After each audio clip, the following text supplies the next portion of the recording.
Okay, number one, Alex Jones is a complete liar and puts out complete and utter 100% disinformation. He invents conspiracy theories for fun, profit, and to mislead people. Number two, Alex Jones makes very, very bad predictions on a daily basis, and they never come true. Number three, Alex Jones wants you to think he's a threat to the establishment. He faked the Bohemian Grove video. He says the government is lying about him on the internet. He even took down his own Obama deception movie. Number four, Alex Jones says a lot of incredibly stupid stuff, such as NASA was founded by Aleister Crowley, animals are going to outvote humans in some kind of new democracy, and light bulbs are spying on us. Number five, Alex's show is not really about information whatsoever. It's really about psychological tricks and cultish micromanagement of his own audience. See, these are tricks they play on you. See, these are tricks they play on you. See, these are tricks they play on you. Okay, so we know Alex Jones is a liar, but the question is, who is Alex Jones? Listening to Alex Jones, most people would think this is some paranoid nutjob living out in the woods in some wooden shack to an audience of about 10 people screaming about the end of the world like it's the 2012 movie. Well, the truth is, Alex Jones has a nationally syndicated radio show on over 60 stations across the country. He claims to have over 2 million radio listeners, and his documentaries have been viewed millions of times on the internet. On top of all of this, Alex Jones is frequently promoted by the mainstream media. Alex Jones has appeared on Fox News, CNN, ABC News, and others. Alex Jones hasn't just been promoted on the news. Alex Jones is also well connected in Hollywood. He's appeared on numerous entertainment and pop culture TV shows to talk not only about pop culture, but also to talk about his conspiracy theories. So the question is, why does the establishment love Alex Jones so much? What agenda does Alex Jones serve? Who does Alex Jones work for? Okay, to answer this question, let's go back to late 2009, early 2010. Deborah Medina was running for Texas governor against the incumbent Rick Perry and Kay Bailey Hutchinson. Medina was a hero of the conservative libertarian movement. Coming up in about 25 minutes, Deborah Medina, the candidate for governor of Texas in the Republican primary against Rick Perry and Kay Bailey Hutchinson. She continues to surge in the polls. She's a Ron Paul supporter, a Audit the Feder and In the Feder, a listener to my radio show, and she's the candidate for Texas. Now we're having the fake conservative rhinos replaced with true libertarian, true constitutionalists, true Americans. So whether she wins, loses, draws, whatever, or goes into a runoff with these characters, she is there injecting real issues, and this has a national import for our listeners across the country. A populist movement was growing. Real conservative candidates were winning pre-elections all over the country. The New World Order was going down. Deborah Medina was going to spark a movement to finally take back the United States of America. But all over the country, pro-liberty candidates are running in the Republican Party. This is very, very exciting. I mean, the city of Austin is a criminal group. We need your help. We need you as governor. If you could become governor, and it will then be a beacon to other states, Texas leads the nation, that if you can win in Texas, then in other gubernatorial races coming up, other in the Feders, true patriots, true libertarians, true constitutionalists will have even bigger shots. That's why this race is so important to the rest of the country. Deborah Medina was the only candidate who would support the individual, the business owner, the real American. Deborah Medina was going to eliminate the property tax. Well, the biggest thing we have to understand is the importance of private property ownership to a free and prosperous people. We don't own property in Texas. We don't own our homes. We don't own our businesses. And the property owners along the border are being run over by trespass every day. We've got to understand. That's right. We don't own it. We pay a rent on it. Go ahead. Got to understand the importance of private property ownership. That means eliminating property tax in Texas, finding another way to fund school and local government. Yeah, government's too big. I mean, we built this country without all these taxes. And that's not all. Medina was going to push back against the federal government. She was going to spearhead the movement for local states' rights. We need to stand up and interpose and nullify against all overreaching federal authority, and we need to begin to weed out and push the federal government out of all of the many areas of Texas that it is currently in. And they can't even get Congress to pass laws. They are lawless even at the federal level. Deborah Medina was going to get rid of the Federal Reserve. Manipulating our monetary supply, which undermines our whole free market economic system. We've got to get rid of the Fed. Deborah Medina was even going to fight the New World Order. I have a question here from Twitter. If elected, would you continue to speak out against the New World Order? Absolutely. Shifting gears, I've got the printouts, different newspaper and TV polls, some 91%, the lowest 68%. Every poll saying you won the debate. The polls say you won the last debate. And we've got to get you for governor. You've got a chance to win. You're winning on all the polls. You're surging in your overall numbers. People have to call their friends, their family, call talk radio. I'm hearing talk radio is on fire with you. Folks, we have a chance, and this will send a message nationwide. Everything was going so well. Deborah Medina was about to win. The establishment was finally going down. Deborah Medina and Alex Jones were going to bring down the New World Order. Then something strange happened. Now we have somebody who had 4% of the vote, has no money for ad campaigns. And now she's up to, in 3 or 4 weeks, she's up to 24%. Welcome to the program, Deborah Medina. How are you? Great. Good to be with you, Glenn. There was a theme that ran against you, and that is you're a 9/11 truther. Do you believe the government was any way involved with the bringing down of the World Trade Centers on 9/11?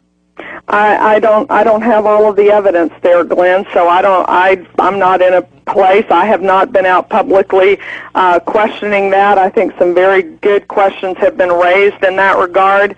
There's some very good arguments, and I think the American people have not seen all of the evidence there. So I've not taken a position on that. I think the people in America might think that might be a yes. Okay, Deborah, thank you very much. I appreciate it, and best of luck to you. Thank you, Glenn. You bet. Bye-bye.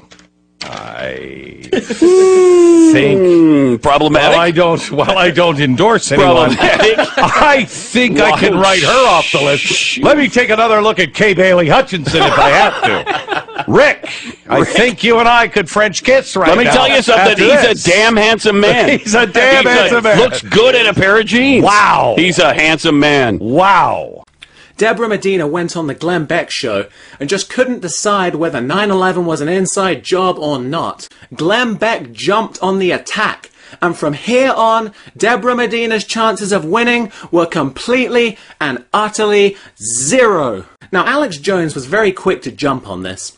Glenn Beck was a traitor, a scumbag, an anti-American, a fake conservative. Let's listen. He's there as a gatekeeper to be the leader of the Patriot movement, and we see him always at key moments showing he's a Benedict Arnold because it's such an example of sabotage. Glenn Beck with the Perry campaign, within 35 minutes, they already had robocalls going out that she's a 9/11 truther when I never asked her about that on air. And so they're sending in their agents like Glenn Beck to pose as one of us, so at key points, he can sabotage our movement. Yes, what a traitorous attack on Deborah Medina.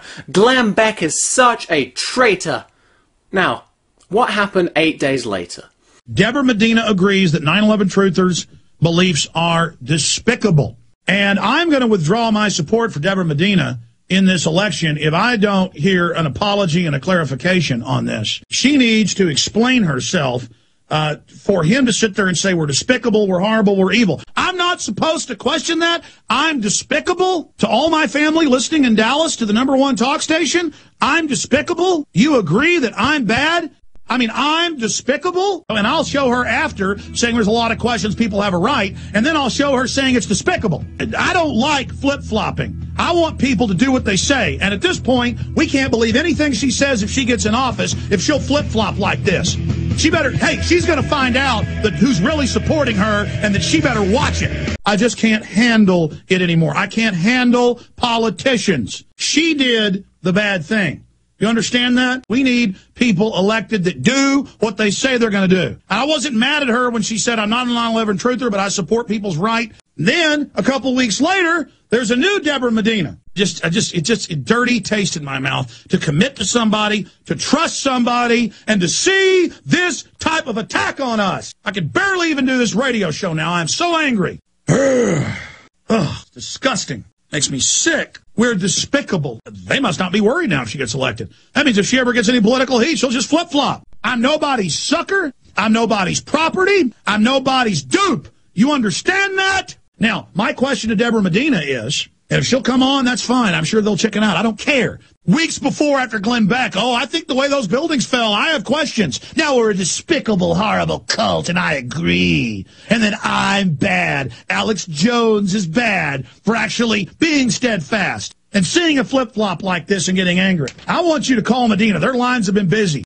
877-WE-TEXANS. Yeah, we Texans aren't double talkers and flip-floppers and side crab walkers. That's what we're talking about, is a bunch of double-talking people. I've had it with double talk. I mean, this is unbelievable, and I'm not putting up with it. I don't know if she can retract it if she wants or clarify it. Fine. Are they just, despicable cult of dangerous scum?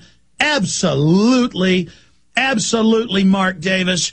I agree. It's ridiculous that I would even imagine to be involved with those people. And then I'm like, my God, what a betrayal. I feel betrayed. I think it was the relish. Absolutely. Oh, yeah. That's what happened. And somebody slaps me upside the head. I stand up against it. Get that straight. But again, I guess I should just say, yes, I'm despicable. I grovel to you. I'll slit my wrist for you. Anything you want. You are God. I'm not allowed to have my morals or my stands. I'm evil. I'm bad. Oh, my God, I'm despicable. I have to call these people out. Okay? That's what I do. You had to stand on principle and say, look, I agree people should be allowed to ask for an investigation. But no, we are despicable. You have attacked us, Deborah Medina. You have attacked me. So I don't want to hear I'm attacking you. You drew blood on us. You attacked us. You drew first blood. That's the way it is. I think everybody should call her campaign and email her and tell her where her support comes from and tell her you want an apology right now.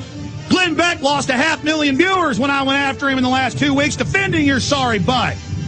What do you think's going to happen now when I come after you? Show her the power we've got. I'm sick of traitors. Wow. Alex Jones is bashing Deborah Medina like it's David Rockefeller. Why did Alex Jones completely tank Deborah Medina's candidacy live on air? Why would Alex Jones try to destroy the constitutional, libertarian, conservative candidate? What did Deborah Medina do that was so bad? Let's listen. To Austin, welcome gubernatorial candidate Deborah Medina. Hey, Deborah, how are you? Good. It is nice to have you. Let's do two things. Let's take a couple minutes and wrap up the 9/11 thing. My assertion is it would have been over by now, would have been over in a day, if after the Beck thing you'd have said, boy, I'm sorry, I messed up. I should have identified this 9/11 truther movement as the despicable paranoid cult that they are. What a horrible, hateful belief to have in your head that 9/11 was an inside job. Why didn't you do that? Yeah, I agree with you, Mark. I laughed it off whenever he said I was a truther because I thought it was so absurd, and I should have just said no, absolutely, I'm not a truther. I think it's abundantly clear I'm not a truther. Those things happen to us, and we pick up, say, should have done that better, move on, and that's what we've done. Then there's just one other thing that's left, because not being a truther is great. I'm thinking, of course you're not. Of course you're not. But sometimes the wisdom is defined by knowing whom to praise and whom to, quite frankly, condemn. Someone walking around with the belief that America would do this to its own people, that President Bush and those around him would slaughter our own citizens in order to justify war, is a despicable thing to Agreed. Believe. And if that's it, you want to be on record as agreeing with that. Agreed, yeah. So, all Medina said was, it's despicable to believe the government would murder people. It's not that Alex Jones is despicable. It's not that 9/11 truthers are despicable. The act of the government murdering people is despicable. That is what she said. And every time there's real candidates about to take the states back, they'll send in their little media whore. A lot of people are waking up. A lot of people are becoming conscious. The problem is the system didn't get where it is. The power elite didn't get where they are by being stupid. And they know how to take over movements. They know the best way to control opposition is to lead it. And every time there's real candidates about to take the states back, they'll send in their little media whore. Now look, let's think about this. Deborah Medina has appeared on Alex's radio show on multiple occasions. She was very friendly to Alex. Alex was very friendly to her. They supported each other. Does it make any sense whatsoever that Medina would be calling Alex despicable? Of course she wasn't calling Alex Jones despicable. So what's going on here? Was Alex Jones working for Rick Perry the whole time? Let's listen. Maybe it's better to just keep Perry in, so everybody hates him more and the government gets more discredited. Maybe it's better to have a lame duck Perry in there. Because if she'll flip-flop like this, why not just have Kay Bailey Hutchinson and Rick Perry? And then I got it from another source who was with Rick Perry, who's a household name, earlier in the week on Wednesday, that Rick Perry's worried about 3 people, and so are the Republicans nationally. Alex Jones, Ron Paul, and Deborah Medina. And then I got it from another source who was with Rick Perry. And then I got it from another source who was with Rick Perry. And then I got it from another source who was with Rick Perry. They're absolute jokes. I mean, I'll tell you right now, I'd probably vote for Rick Perry over the Democrats. They're that bad, ladies and gentlemen. Rick Perry's as bad as it almost gets. But he's not a gun grabber. He doesn't really defend the Second Amendment. He doesn't use his power to reverse things, but he isn't coming after your guns. I mean, I'll tell you right now, I'd probably vote for Rick Perry. I'll tell you right now, I'd probably vote for Rick Perry.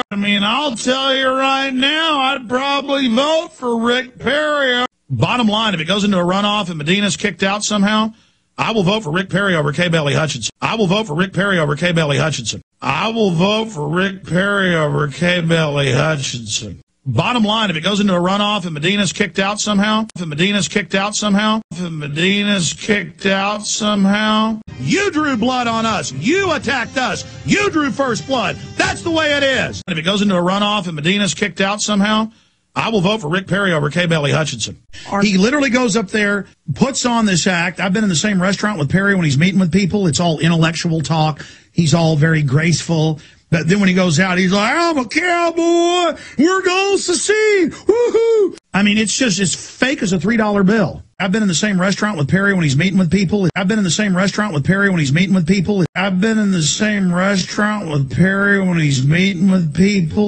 mean, it's just as fake as a $3 bill. You know, as much as I don't like Rick Perry, and he's been on the show before, by the way, as much as I don't like him, I really don't like Kay Bailey Hutchinson. And he's been on the show before, by the way. When I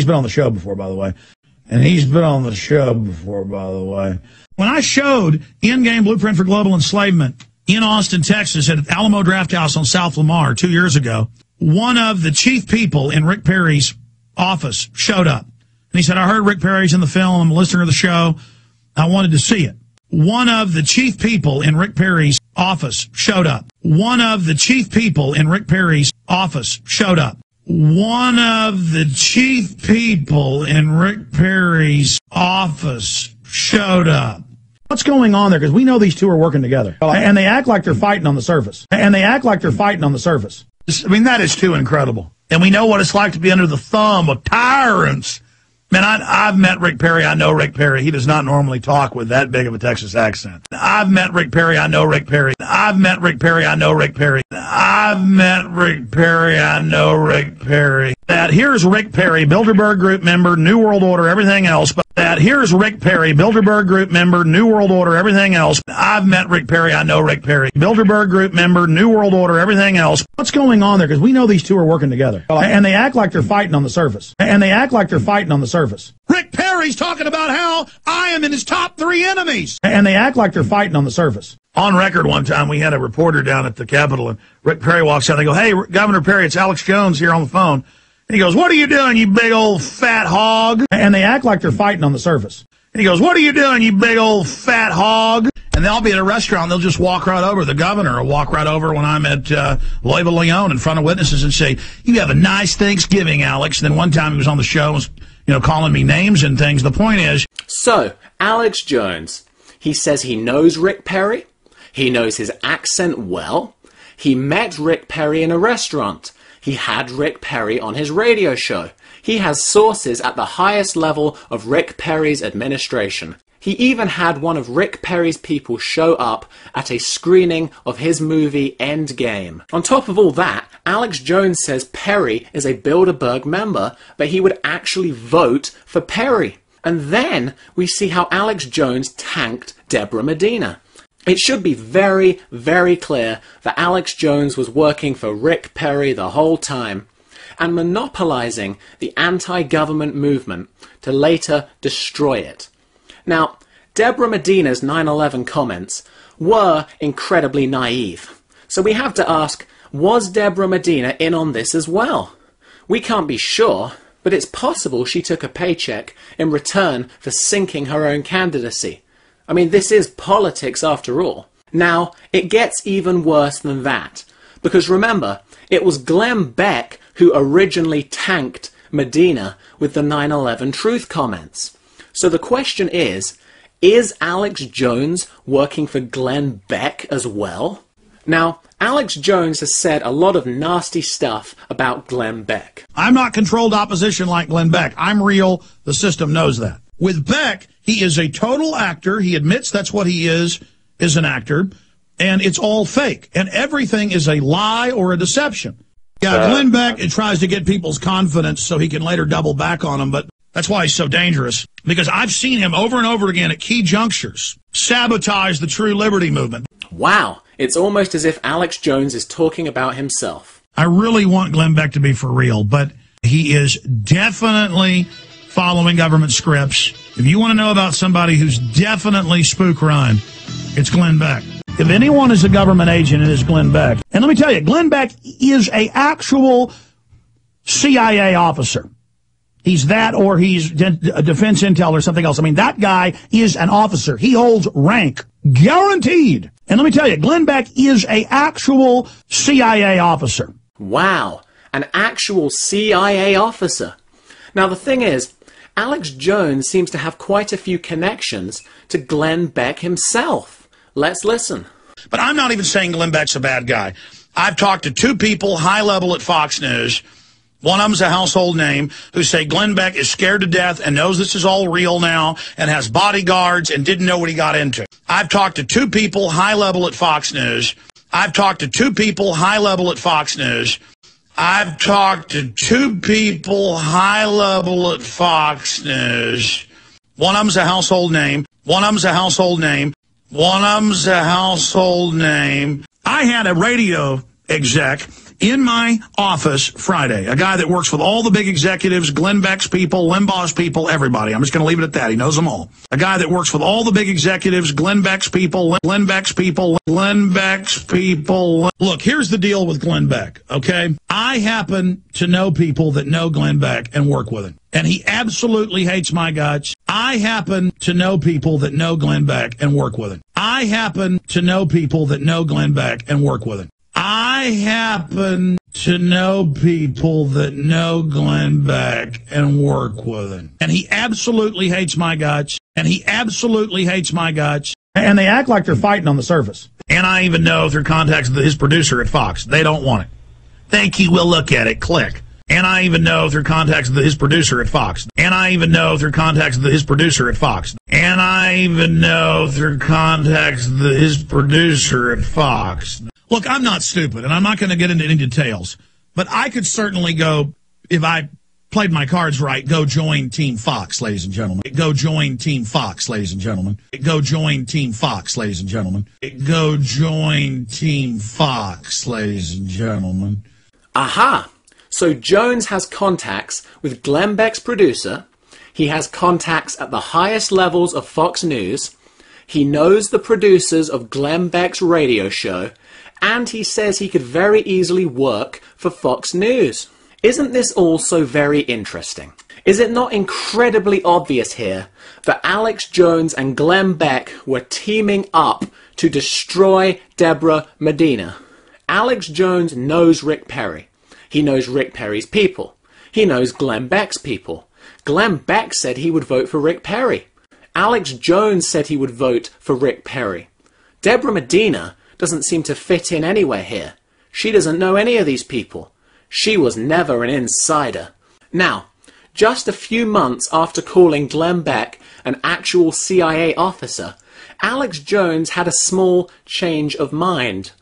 That's a big, bold shift for Glenn Beck. What's your take on him coming out and talking about false flag terror? Coming out and talking about false flag terror. Coming out and talking about false flag terror. I want to say this. I mean, I told Beck months ago, cover poison in the water supply, cover eugenics. He has been. Last week he was talking about Rockefeller, not just Soros being part of the New World Order. So he's moving in the right direction, and so I would look for him to be destroyed. So he's moving in the right direction, and so he's moving in the right direction, and so he's moving in the right direction, and so I would look for him to be destroyed. When I made the prediction on air a month ago that if Beck continues to really start getting hardcore and telling the truth, he won't be on Fox. And then the New York Times, Beck told him Roger Ailes is mad at him and he might get pushed out. I mean, that's incredible. That if Beck continues to really start getting hardcore and telling the truth, that if Beck continues to really start getting hardcore and telling the truth, that if Beck continues to really start getting hardcore and telling the truth, he won't be on Fox. I mean, that's incredible. Wow, isn't it just incredible? It appears that Glenn Beck has had a falling out with the CIA and is now really telling the truth. Now, let's move on to Rush Limbaugh. What did Alex Jones have to say about Rush Limbaugh back in the good old days? Rush Limbaugh lied about weapons of mass destruction. Exactly. I always hear Limbaugh and Hannity still saying WMDs were found, even as the UN and Bush admit that it was staged, was fake. It doesn't matter. They still say every day, no, it's real. No, the WMDs were there. Again, they're kind of living in the old model or the old download. Rush Limbaugh is a fake conservative. And you cowardly, foolish, fake Limbaugh-listening conservatives confronted me on the street and in emails. Cowardly, foolish, fake Limbaugh-listening conservatives. Cowardly, foolish, fake Limbaugh-listening conservatives. Cowardly, foolish, fake Limbaugh-listening conservatives. Rush Limbaugh is just a Republican phony. And Limbaugh and Hannity, they're not going to tell you all this stuff. Or they'll tell you the Republicans are going to save you and they're going to bring the same deal. Rush Limbaugh is really working for Obama. You know, when Limbaugh attacks him for phony reasons, that only makes the left support him more. And Limbaugh and Obama are both for trillions to the banks. Rush Limbaugh is an establishment frontman. And that's why Bill Clinton came out and said, we've got to shut down talk radio. Limbaugh, when Limbaugh is an establishment frontman to neutralize conservatives. Rush Limbaugh is a complete drug addict train wreck. They're going to have Limbaugh thoroughly discredited, looking like he was drugged out of his mind again when he was up on stage. He admits he took 100 Oxycontins a day, folks. That would kill 7 horses of average weight. I mean, that's how big his liver is. That's how much hillbilly heroin this boy takes. I watch Limbaugh morph into what he is today, and he really is a shameful egomaniac whose mind's partially rotted from synthetic heroin known as Oxycontin. And he's a horrible hypocrite who says put people in jail for their first time with cocaine, but don't put him in jail doctor shopping and taking 100 Oxycontins a day. But he's a sad person. Oh, but isn't it funny how things change? I mean, Rush Limbaugh was telling the truth. And sure, he tells the truth about the Second Amendment or property rights. He's good on a lot of things. Limbaugh is something entirely different. Limbaugh's even been linking to PrisonPlanet.com stories, folks. And Limbaugh and others are admitting now, and this is why they're finally telling the truth, they're getting scared, that the old money doesn't like new money. If you're not part of their clique, you are to be destroyed.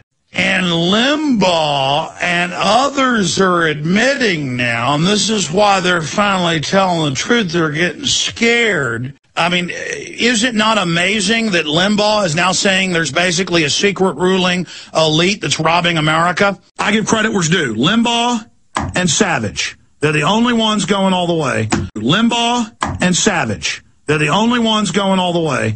Rush Limbaugh, and I agree with him. I'm glad he's really coming out now and telling it like it is. Rush Limbaugh, and I agree with him.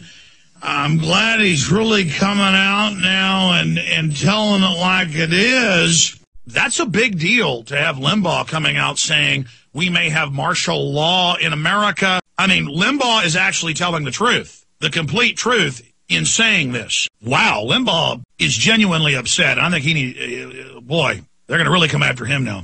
With Rush Limbaugh, what you hear one year is the same a year later. I want to embrace truth. I want to embrace Rush Limbaugh. I want to embrace truth. I want to embrace Rush Limbaugh. I want to embrace truth. I want to embrace Rush Limbaugh. I even heard Limbaugh this week admitting the government wants to wreck the economy so they can run it. Limbaugh's finally getting it. It's a conspiracy, Limbaugh. Welcome to the club. It's a conspiracy, Limbaugh. Welcome to the club. It's a conspiracy, Limbaugh. Welcome to the club. I mean, it's Media Matters that says Rush Limbaugh is a liar. And I got to tell you, I read Media Matters every week to see what they're up to over the last decade. 90+% of the time, they're lying about Rush Limbaugh, and Rush Limbaugh's telling the truth. 90+% of the time, they're lying about Rush Limbaugh, and Rush Limbaugh's telling the truth. And that's why they don't like him. Because compared to George Soros and David Rockefeller, Rush Limbaugh is a great guy. Rush Limbaugh is a great guy. Rush Limbaugh's a great guy. That's why they don't like him, because he's not totally sold out to the New World Order. He doesn't fit into their program. If you listen to Hannity's show, or you listen to Savage, you listen to even Limbaugh, it's almost like Alex Jones is hosting the show sometimes. It's almost like Alex Jones is hosting the show sometimes. I'm trying to figure this out. Why is Limbaugh telling the truth? Again, everything Limbaugh's saying is totally true. And that's the thing. Compared to Media Matters, this guy is the bastion of truth and wisdom. This guy is the bastion of truth and wisdom. To begin with, Rush Limbaugh was a fake conservative drug addict. Now he is the bastion of truth. Isn't it funny how things change? Now, the question is, why the sudden change of heart? Well, to answer this question, we must understand Alex Jones has been offered to be a big establishment radio show over and over again. Let's listen. 10 years ago, I was offered Glenn Beck's job before Glenn Beck existed. He's only been a Patriot radio host for 8 years. I was told, you'll be the next Rush Limbaugh. You'll be on national television. You're more powerful than Limbaugh. Again, I was approached by the #1 and #2 consecutive largest syndicators at the time. And they said, look, you come out of the radio, you grab people, you have an intellect, you've studied history, we've done focus groups on you. You will be the next Rush Limbaugh. I said, well, where do I sign on the dotted line? And they said, well, here's the problem. No more black helicopters, no more private Federal Reserve, no more world government. And I said, no, thank you. And I said, no, thank you. And I said, no, thank you. Imagine if you were offered real power, like I have been, millions of dollars a year, power, real power, on all over the country, on hundreds and hundreds of AM and FMs, and I've turned it down repeatedly. And I haven't seen many other people who will turn down hard, cold cash. I haven't seen other people that will turn down hard, cold fame. And I don't understand that. Who I am, being accurate, being honest, telling it like it is, and doing it my way is a numero uno. Being accurate, being honest, telling it like it is. Princess Diana told everybody that Prince Charles told her face to face, I'm going to kill you in a fake auto accident. Being accurate, being honest, telling it like it is. We're probably in the next few years going to go ahead and have World War III, folks. And I haven't seen many other people who will turn down hard, cold cash. And I said, no, thank you. Now, are we really supposed to believe that Alex Jones turned down millions of dollars to be the biggest radio host in America? I mean, this is the same Alex Jones promoting cancer cures, working for Rick Perry, screwing over real conservatives, putting out complete disinformation on a daily basis. It should be very obvious that Alex Jones took the offer, but just hasn't made it public. Let's just say it was off the books. Now, speaking of fake conservatives, let's talk about one of the Tea Party's favorite candidates, Rand Paul, the son of Ron Paul. Alex Jones has been a big supporter of Rand Paul, helping him to get elected as senator for Kentucky. Now, one thing conservatives in America do not like is taxes. One of the big taxes floating around recently has been the VAT tax. For years and years, Alex Jones has relentlessly attacked the VAT tax. Let's listen. Glenn Beck calling for a value-added tax.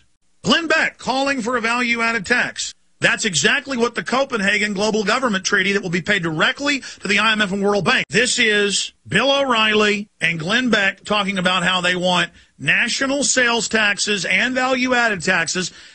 Over a decade, I've told you, because I read the official government plans, so you're going to have to thumbprint and swipe a card to buy and sell. That will also be your carbon tax credit. I've told you that for more than a decade, because I'm reading directly from the CFR and RAND Corporation and others' plans. And what is in the treaty? A value-added tax of 2%. We can't talk about how they're setting up a value-added tax and national federally administered sales tax to track everything we buy, sell, and do with new bureaucracies and new taxing authorities that'll make the IRS look like choir boys. They want a new excise tax. They want a new value-added tax. They have Glenn Beck calling for it, calling it conservative. And so now they're announcing new sales taxes they want nationally, and excise taxes, and value-added taxes, and how we've got to have these new taxes. And they've got controlled opposition like Glenn Beck and Bill O'Reilly every time I see their show saying, oh, we've got to pay this debt off. We've got to have a big tax. Oh, it's so conservative, Beck and O'Reilly every night, so we need a new tax to pay the bankers. I mean, give me a break. But what is Glenn Beck's solution? An excise tax and a sales tax? Oh, we need new taxes. Oh, it's so conservative to pay off this debt. It's an illegal debt to foreign banks. We don't need to pay it. When they've got the supposed patriots pushing for new taxes, ladies and gentlemen, Glenn Beck is going to save us. Yes, with his value-added tax, and he believes in global warming. Is that I've probably heard him 20 times call for sales taxes and VATs, which the private central banks want to rob even more of our money, which the private central banks want to rob even more of our money, which the private central banks want to rob even more of our money. It's simple. If somebody supports more taxes, they're an enemy. If somebody supports more taxes, they're an enemy. If somebody supports more taxes, they're an enemy. So the VAT tax is exactly what the globalists want. And anyone who supports the VAT tax is an enemy of the Republic. Well, you know what's interesting about all of this? Guess who supports the VAT tax? None other than Rand Paul. That's right. Rand Paul supports the VAT tax. Rand Paul's new sales tax. I would always favor a sales tax over an income tax. 23% more on gas. That would include the fair tax, changing to a sales tax. 23% more on medicine. I would rather have a sales tax. On groceries and everything you buy. Rand Paul, you pay more. So, does this mean Rand Paul is an enemy of the Republic? Now, someone phoned in to Alex's show and confronted him on this issue. Let's hear what Alex Jones had to say. But I really seriously, I wanted you to touch on the fact that in the final debate against Conway, Rand Paul did mention about being for, he even mentioned being for a VAT tax, a national sales tax. Well, but he wants to get rid of the income tax, and I would be for a VAT if it wasn't international and we got rid of the income tax, but they're not going to do that. And so I believe Rand is wrong about that, and I did see that. Rand's not perfect. He's certainly not Ron Paul, but he's a lot better than Jack Conway. I appreciate your call. Rand's not perfect. He's certainly not Ron Paul. Rand's not perfect. He's certainly not Ron Paul. Rand's not perfect. He's certainly not Ron Paul. Ah. So the VAT tax is the big globalist plan to enslave us. But when Rand Paul supports it, it's okay, you know? It's okay. No one's perfect. Go for the lesser of two evils. But now you're for it because it's Obama and you feel like he's your man and you've got a seat at the table. You feel like he's your man and you've got a seat at the table. You feel like he's your man and you've got a seat at the table. I just don't like this lesser of two evil things when somebody says, I'm a rock. When I say something, that's the way it is. I just don't like this lesser of two evil things. I just don't like this lesser of two evil things. I just don't like this lesser of two evil things. Rand's not perfect. He's certainly not Ron Paul, but he's a lot better than Jack Conway. Now, if you look at Rand Paul's policies, they're very similar to that of the Republican Party. But yet, the whole time, Alex has been trying desperately to sell Rand Paul as an anti-establishment candidate. Now listen closely to just how much Alex Jones simplifies this. Or you get a case like Rand Paul in Kentucky and you see the Republican leadership trying to beat them in the primary, you better believe they're good. And you see the Republican leadership trying to beat them in the primary, you better believe they're good. You better believe they're good. You better believe they're good. Look, this woman's a nut. She wants fluoride out of the water. Soon as you hear that, vote for. Soon as you hear that, vote for. Soon as you hear that, vote for. Rand Paul, they started lying and saying he was kidnapping women. A week later, they had to admit it was all made up and wasn't true. But, that showed you, and Dick Cheney went and campaigned against him. Rand Paul, you know he's good. Dick Cheney went and campaigned against him. Dick Cheney went and campaigned against him. Dick Cheney went and campaigned against him. Rand Paul, you know he's good. You have to wonder if the media is deliberately making stuff up about Rand Paul as kind of a reverse psychology to make people think the establishment's out to get him. Surely the greatest way the Democrats could win is by saying he supports more taxes. But no, instead they claim he was a member of a strange Aqua Buddha sex cult. And then to have Darth Vader himself, Dick Cheney, attacking Rand Paul. It's as if they want Rand Paul to win to make people think that they're beating the establishment. I've never seen a hit piece this flimsy. I almost thought like they were secretly on our side and trying to screw themselves up. I almost thought like they were secretly on our side and trying to screw themselves up. I almost thought like they were secretly on our side and trying to screw themselves up. Now again, compare this to Deborah Medina, who wanted to completely eliminate the property tax.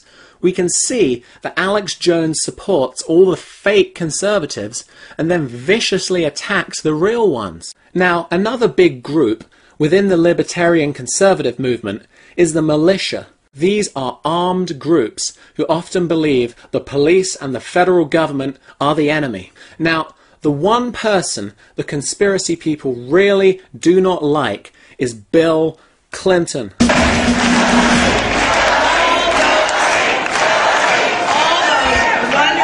Women.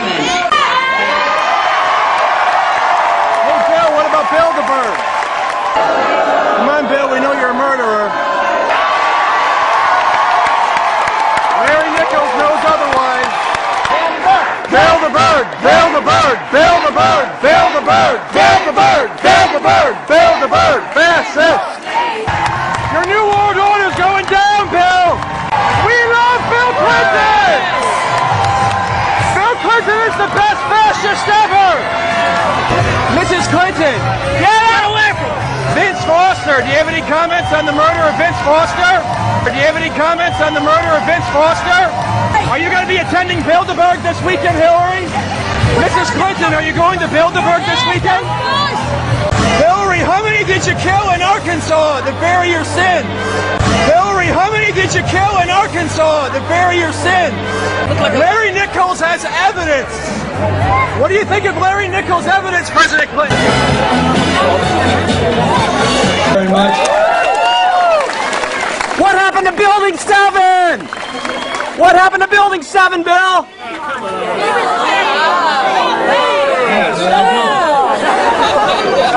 I don't even know where it is.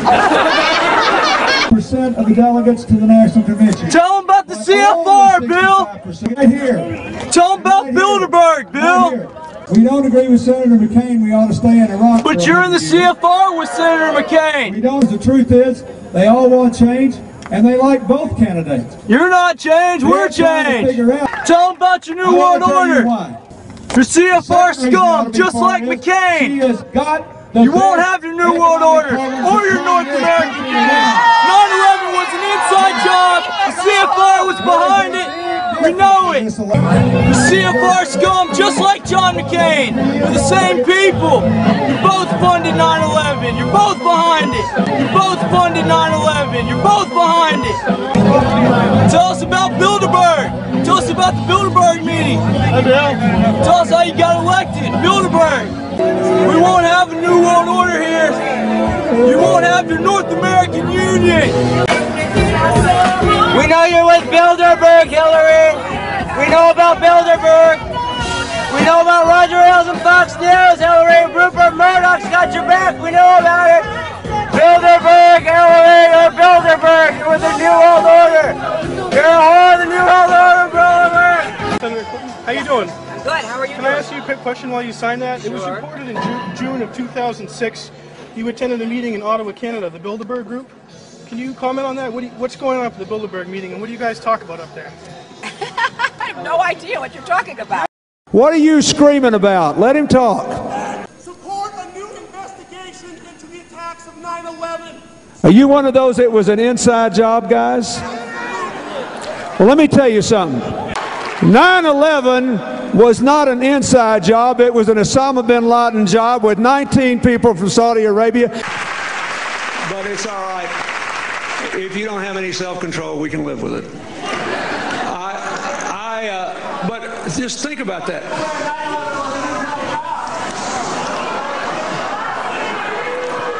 An inside job? How dare you? How dare you? How dare you? How dare you? You see, they're very upset because they think Bill Clinton bombed Oklahoma City in order to clamp down on their firearms. Alex Jones has many of these people in his audience, so he really has to attack the Clintons to have any kind of credibility. So, what does Alex Jones have to say about the Clintons? Let's find out. Boom. Bill Clinton arrogantly shows up thinking people want to listen to his lies. I did not have sex with that woman.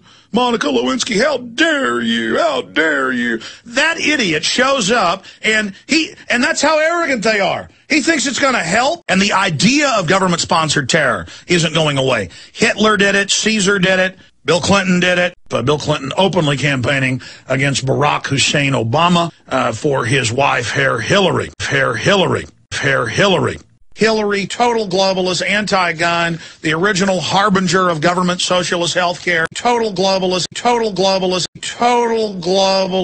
Just like 1993, Bill Clinton bombing the World Trade Centers because they had invested in him as being their daddy, their friend, their master, their helper. Or Bill Clinton saying, I didn't have sex with that woman, Monica Lewinsky, how dare you. We're also going to get into media defense Clinton Gore over allegations of rape and sexual assault. It's a conspiracy theory to say Bill Clinton lied.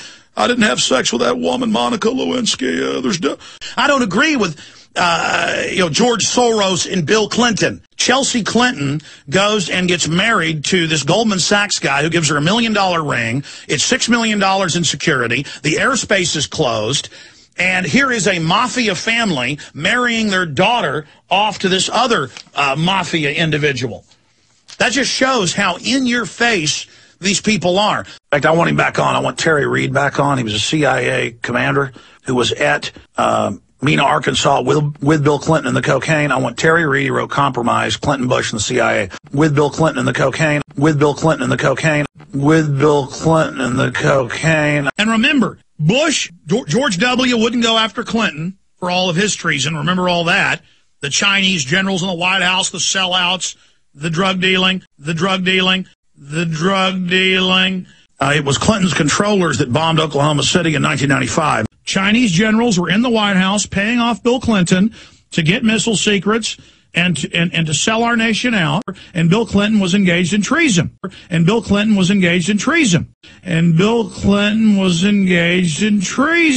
It's worse than Bill Clinton saying, I didn't have sex with that woman, Monica Lewinsky, shaking his finger. Have you read Hillary Clinton's now declassified treatise to Saul Alinsky about how she wants you to live in work brigades, basically? Hillary Clinton's Saul Alinsky thesis, which has been classified, has been released in full. We were reading over this some during the break. It is absolute communism, how she's a communist. Oh, God help us. I mean, how did we ever let this... Folks, communists killed 3, 4, 5 times, depending on which numbers you look at, more than Hitler. We've got Hillary Clinton's own treatise where she admits she loves communism and covertly taking over the government. Just like Republicans thought they'd won and defeated Bill Clinton after 8 years of hell. Bill Clinton, hundreds and hundreds of people that were on his list, and it did come out, mainstream news, he did have a list, they would end up dying. And I don't want to die. I'll be honest with you. This is the kind of crap that they walk up in a grocery store parking lot and cap you in the back of the head and take your wallet. And if that happens to me, because it says Bill Clinton's involved in this, and he runs hit teams, murder teams. Don't forget the Clinton Chronicles and all of that, the death list. I mean, I am on the White House enemies list, Bill Clinton running it. Bill Clinton doesn't play games. You know, we're not messing with their families. Don't mess with our families. The problem is the Clintons, they don't have any rules. They go after families, kids. They're just absolute scum. The problem is the Clintons, they don't have any rules. They go after families, kids. They're just absolute scum. For a time, the CIA section chief in London ran Hillary and Bill. That's now declassified. Then in the mid-'70s, when he was CIA director, George Herbert Walker Bush managed and handled William Jefferson Clinton. They then ran narcotics together at Mena. I've had the CIA officers on record. They then ran narcotics together. They then ran narcotics together. They then ran narcotics together because Bill Clinton was the only person that had sex with Monica Lewinsky and did disgusting things with cigars with her. And did disgusting things with cigars with her. And did disgusting things with cigars with her. They love their white guilt. They live for it. And then there's people who live to invoke it, the poverty pimps, like Bill Clinton and Hillary Clinton. And devil in disguise. Well, not anymore. Obama, slick-talking, long-legged Mac Daddy in there getting the job done. A lot better than that little Mac Daddy George W. Bush. Even slicker than Mr. Pimp Game himself, Bill Clinton. Hillary Clinton doing seances with Mrs. Roosevelt. I see Bill Clinton on TV all the time looking like he's about to die, drinking Diet Coke full of aspartame. I see Bill Clinton on TV all the time looking like he's about to die, drinking Diet Coke full of aspartame. And then I have this weird thing of Bill Clinton. Don't let me forget where they say Bill Clinton is the Prince of Peace, like Jesus. And so Bill Clinton had the feds go in and beat up women. They go, look at those dirty anarchists beating up women. Don't worry, we're going to fight back against them. And then they attacked the 60,000+ peaceful demonstrators. And so Bill Clinton had the feds go in and beat up women. So Bill Clinton had the feds go in and beat up women.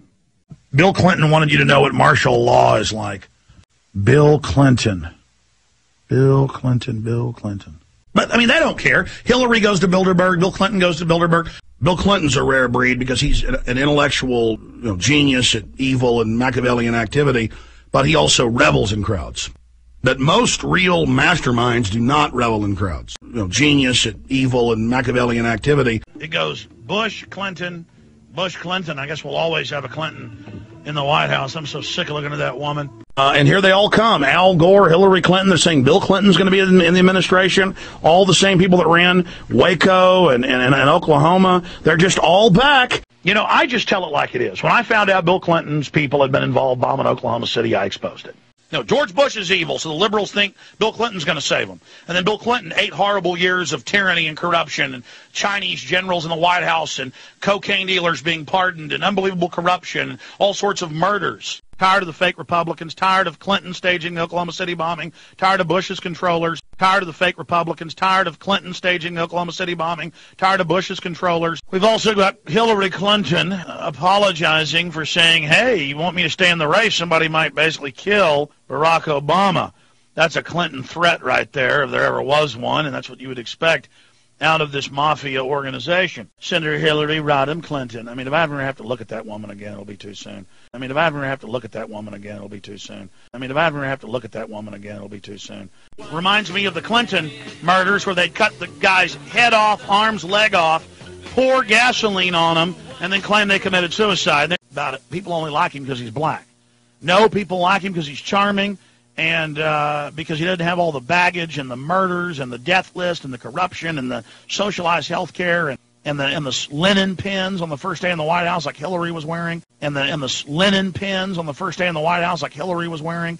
And you look at Hillary, I mean, she just looks like a witch. She looks like an eel. And she would sit there with that smirk, that arrogant, witch-like smirk.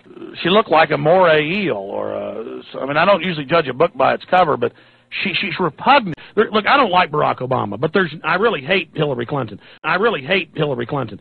And that's the issue here. So, of course, I cut my teeth on talk radio attacking Bill Clinton. Not because I didn't like Democrats, but because the guy was corrupt. The guy was a liar. The guy was clearly involved in Oklahoma City. And now we have Bill Clinton saying, gee, I hope it doesn't take another Oklahoma City to shut all this down. Well, as bad as Obama is, and he's bad, this is Bill Clinton. This is, I did not have sex with that woman, Monica Lewinsky. How dare you? How dare you? Oh. This is missile secrets to the Chinese. This is the reported rapist. I mean, this guy, the reported rapist. I mean, the reported rapist. I mean, the reported rapist. I mean. Wow. Alex Jones really seems to hate Bill Clinton. But the thing is, I found a very, very interesting clip from the Alex Jones radio show. Listen to this. Well, you know, Bill Clinton was in town last year, and my wife's mother has been active in the Democratic Party. So it was a Democratic Party dinner. There was about 100 people there, and they're all around Bill Clinton talking. And somebody said, what do you think, not my wife's mother, but one of her friends said, what do you think about Alex Jones, you know, the radio and TV guy who's talking about the New World Order? And Bill Clinton said, let me think of the exact quote, Alex Jones is one of the most important commentators, and what he's saying is some of the most important things being said in the world. And they said, you mean Alex Jones, the young anti-New World Order guy? He said, yeah, Alex Jones, and mentioned some things. I mean, that is just absolutely incredible, and it's kind of bone-chilling, Alan. Mm-hmm. Yeah, well, they are monitoring, as I say, anyone who they claim is an agitator or someone that can break through the matrix. But why would he say something nice about me? It doesn't necessarily be nice. See, what you're saying is what we are saying is important. In other words, it's true. And, of course, it means that this, because it's so true, they cannot ignore it.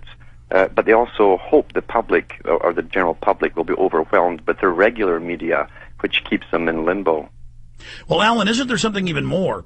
Within the pyramidal structure, according to Rothkopf and others, and I agree, there's only about 3,000 to 6,000 people that even have 5% of the big picture, and that we've reverse engineered from their documents and reading different compartments of their operation really accurately what they're doing. And so the few commentators or reporters out there that actually know what they're doing and accurately are reporting it, they are recognizing that, because even within their own elite, most of their people don't realize the big picture. And I think that's another danger, is members of the elite, members of the establishment who didn't have the full picture are hearing and seeing what we have to say, and I think that's causing them some problems.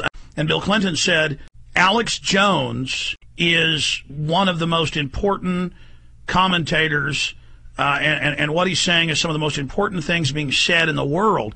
And Bill Clinton said, Alex Jones is one of the most important commentators, and what he's saying is some of the most important things being said in the world. But why would he say something nice about me? But why would he say something nice about me? But why would he say something nice about me? I mean, that is just absolutely incredible. So Alex Jones calls Bill Clinton a rapist, a murderer, responsible for Oklahoma City, and then in return, Bill Clinton praises Alex Jones. Bill Clinton praises Alex Jones. Bill Clinton praises Alex Jones. Bill Clinton praises Alex Jones. Interestingly enough, Alex's good friend Charlie Sheen is also connected to Bill Clinton. He's officially asking Obama to meet with him when he's out on the trail, or Charlie will fly to meet with him. And by the way, Sheen's hung out with Clinton, hung out with Gore, been on plane trips with him, way back in the day. His dad knows all these people. So what is the connection here? What is Alex's agenda? What is Alex's agenda? What is Alex's agenda? Well, if Bill Clinton really did bomb Oklahoma City, and there really was a plan to wipe out the population, you'd think the natural response would be violence. And listening to Alex's show, you notice a lot of the people phoning in are looking for a fight. I wonder why, though, for over 14 years, I've had people on message boards and emails and call the show, and they say, Alex, you need to call for violence. And then I never see them go out and commit the violence. I mean, you want me to? Who am I supposed to attack? I mean, tell me right now, who am I supposed to go out and target today? One person phoning into the show asks, who do we start shooting, and when do we start shooting them? But at one point, somebody's going to have to address the issue of who gets to give the orders to fire, and when, and under what circumstances.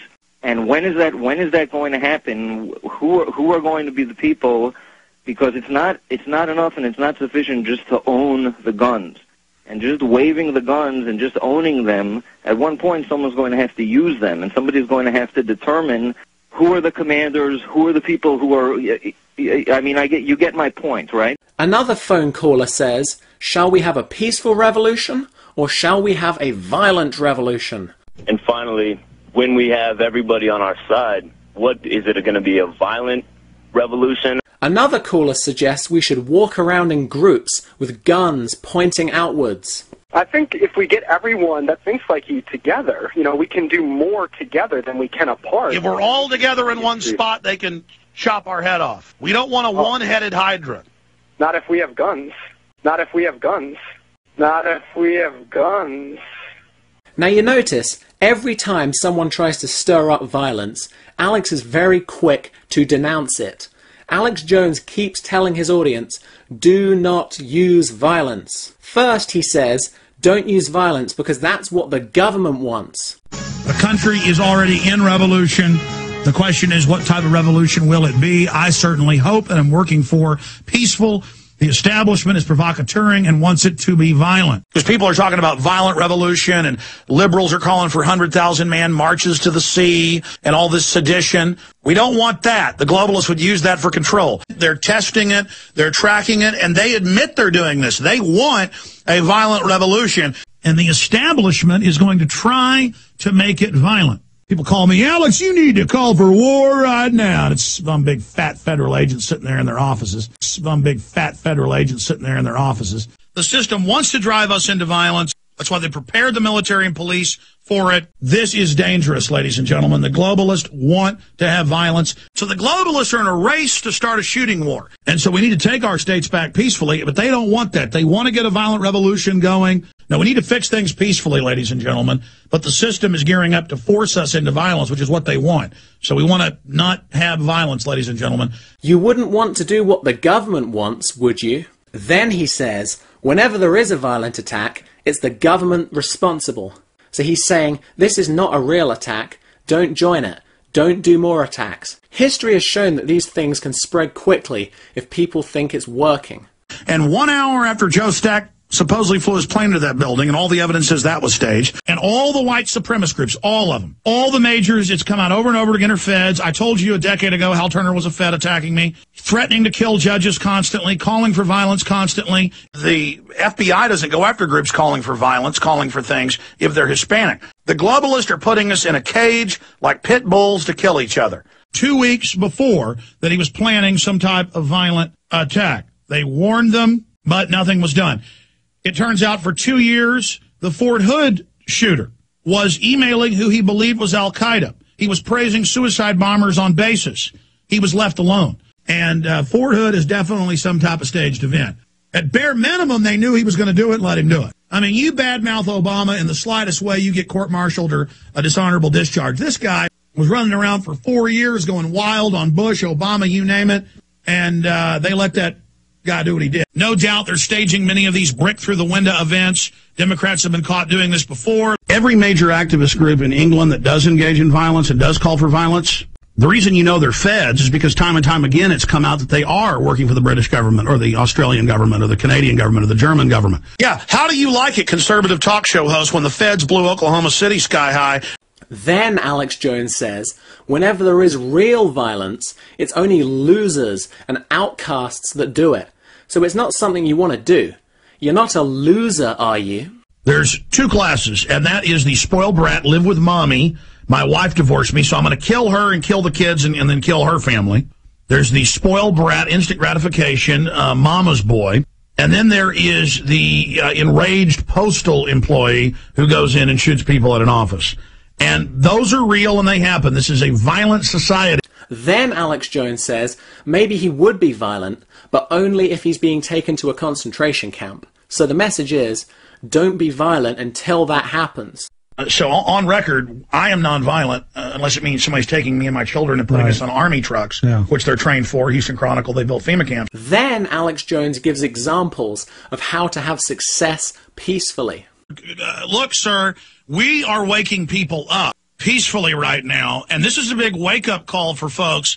And we're trying through the states peacefully, and it looks like we're going to have success if we get involved and support them. I've seen a lot of people who call for violence or just go get a shed out in the countryside and wait for the first government person to come on their property so they can kill them. And then you got some stupid census worker comes knocking on the door and somebody shoots them. They don't deserve to be killed. They don't deserve a death penalty. You can't be judge, jury, and executioner. We are about due process of law here. We're about justice. And that's why when the cops put some teenager in handcuffs and shoot him in the back, those cops deserve to go to prison. But you just can't go grab a bunch of cops and hog time and then take them into some ditch and blow their heads off. They know that our best chance of defeating them politically, non-violently, is taking control of the states through the legislative process and saying no. Exactly. Guns are a key insurance policy against tyranny, but they're the most disgusting cop-out. People just sitting on a hoard of weapons and food, never doing anything, waiting to be dug out of their holes. You need the backup and the boogie-out plan, the bug-out plan, but at the same time, you need to be out there engaged at city council in a suit. You also notice that Alex Jones even uses a lot of violent language on his show, but he uses it to describe peaceful things. This is a war, and when you speak out, it's a weapon. I'm going to give you a weapon that's packed with the truth that'll blow the hell out of the enemy. Now get ready! Get ready! With a concerted, grassroots, lone wolf attack! But if we just attack the bully, if he's bigger than us in the info war, they'll pick up a rock, slam it upside their head. I mean that figuratively. I mean, do whatever you got to. Pick up a stick. We need to have a call to arms peaceably in the info war, a call to the info war. We planted all the seeds, ticking time bombs in the info war. You see a lot of them exploding daily. That's nothing. As things get worse, the info bombs will just detonate and not hurt people, but unlock minds. And I'm just thinking about pulling the trigger right now for the Obama deception. Pulling the trigger right now for the Obama deception. Pulling the trigger right now. Pulling the trigger right now. Picture the enemy's info war tanks coming over, blasting, firing at the population. And you're just up there with those rockets, blasting them, blowing them to bits, hit them in the treads, immobilize them, and then just keep getting more of the film out. Go in, throw a hand grenade down in the hatch, boom! We have these people dead to rights. We have them dead in our sights. We're fully loaded, like 100 submarines lined up with torpedoes in the chute. We've got the enemy aircraft carrier 1,000 yards away from us. Flood those torpedo chutes and fire weapons now. I've been screaming fire weapons since Friday. And I know all the other talk show hosts and writers listen to me. I don't care who fires torpedoes. I've given you the facts and how to sink these people. Fire weapons! Fire! What are we waiting for? Fire! But the police, the military, the juries, the grand juries, everybody just stands around afraid to take these people on. Now, we literally have got our guns trained on these people, and nobody's opening fire. Well, I'm opening fire in the info war right now. Don't wait for orders from headquarters. Fire at will. flood those torpedo tubes and launch, launch, launch, launch, launch, launch, launch, launch, launch, launch. Now, we literally have got our guns trained on these people. Now, we literally have got our guns trained on these people. Now, we literally have got our guns trained on these people. Notice he says he already has his guns literally pointed at them. So these can't be real guns, they are info guns. It's all a big psychological game. Then you'll notice how angry Alex gets as he describes all of these sickening things. I am an animal. I am vicious. You know, at a sick level, I'd love somebody to try that. I want to literally rip their head off their shoulders. And the people are so cowardly, Bob, they think I'm making it up that I've taken guns away from people. I don't understand why people are so wimpy. I don't think of myself as a tough guy, Bob. Somebody comes after me, I can't control myself. What is wrong with these people? I drive by fatality accidents every year. I was driving down to the coast with my kids a few years ago and literally saw smashed bodies and blood all over the embankment with a couple wrecked cars because the police had just gotten there and it was traffic. And I drove by and just saw blood and guts on the wall. These are sickos. These are people that have had billions of dollars, all the money, all the sex, raping kids. Stuff you see in movies like Hostel, that's all over the European news every week, where they find young women with their teeth ripped out, heads cut off, torture dungeons with people hanging on meat hooks. And it's just kept quiet back in the newspaper. That's what these people do on holiday. They're just ripping children's teeth out with pliers, sawing people in half, dipping people in acid, giant torture camps, underground facilities in Romania and everywhere else with horse stables and where they have torture camps. And it just comes out, and the CIA people are in there just raping and slaughtering and just loving it. It's all part of their satanic enjoyment. It's admitted that Lenin would go to a little island he had with thousands of white rabbits. They ended up putting that in a Hollywood movie separately, where the crazy guy pops the back of the car and throws out the rabbits and is running around shooting them with a shotgun. And he would just run around stabbing them and killing them and shooting them and just flopping around. And there's been a few people here in Austin jumping off high buildings and splatting. And you're not human, and it's a big joke when they just shotgun a little kid and the kid blows in half. They go, "Rogue leader, that little bastard, look at him crying." I mean, it's just, you know, hey, let's get this family's car and run over it with a tank. There's video. Yeah, look at this family drive by. And it's just like, and just when you're dying, at least know they did it, okay? When your whole town's flopping around, vomiting their guts out, you know, crapping their guts out. And I'm not some hot shot, bravado, testosterone guy who wants to have a war and is all into the idea of dead cops and FBI agents laying all over the place, okay? And dead citizens everywhere. And they just bring in the children and they go, "You're going to tell me you're Al-Qaeda? Bring the 5-year-old here in front of them." The parents are chained down and they just, all right. I mean, literally, that's in the Army reports. "Give me the battery acid. I'm going to put battery acid all over this. You're Al-Qaeda." And they would beat them for, you know, 10, 15 hours straight till their legs liquefied. And they would just take them and go, "Throw them in the pit." Bleh. And they'd have doctors go fill out the report that they, you know, died of a heart attack, some 16-year-old. "Bring me another to the pit." And I'm going to beat you for, I mean, what kind of psycho just beats people for 10 hours? Just, and they would take turns beating, beating and beating. Oh, I love the demonic power. Just seething with hatred, seething with evil. I mean, this is sick, folks. This is so completely and totally sick. It just boggles the mind. The purpose here is to fulfill people's natural, violent manlyhood, to fulfill people's natural appetite for violence. It's a big mind game. Alex Jones often talks about how sports stadiums and events are used to do this. You got people that have an extension of their manhood watching shock and awe and whole skylines being blown to bits, and they get big bottles of Jack Daniels and pizza, and they get drunk for a week laying back feeling manly. It is ridiculous. It's just like people that go to a football game and feel manly yelling for their team. They're taking normal tribal energies you've got, all those energies where you get upset about sports and get excited when your team wins, or in Austin when UT loses, some people don't go to work and everyone's depressed. None of that matters. You're meant to get upset and angry about tyranny. Yeah. Let's get upset about Henry Kissinger saying we should sterilize people. That really happened. That's definitely not a diversion. That Alex Jones is weird. He gets all crazy and yells and screams. I don't like it. Now, I do want to go to a football game this weekend and get yelled and scream, though, and that's normal. But a huge government program to euthanize and kill people with soft-kill weapons, I mean, what is wrong with him getting excited about it? But a huge government program to euthanize and kill people. But a huge government program to euthanize and kill people. A huge government program to euthanize and kill people. I mean, what is wrong with him getting excited about it?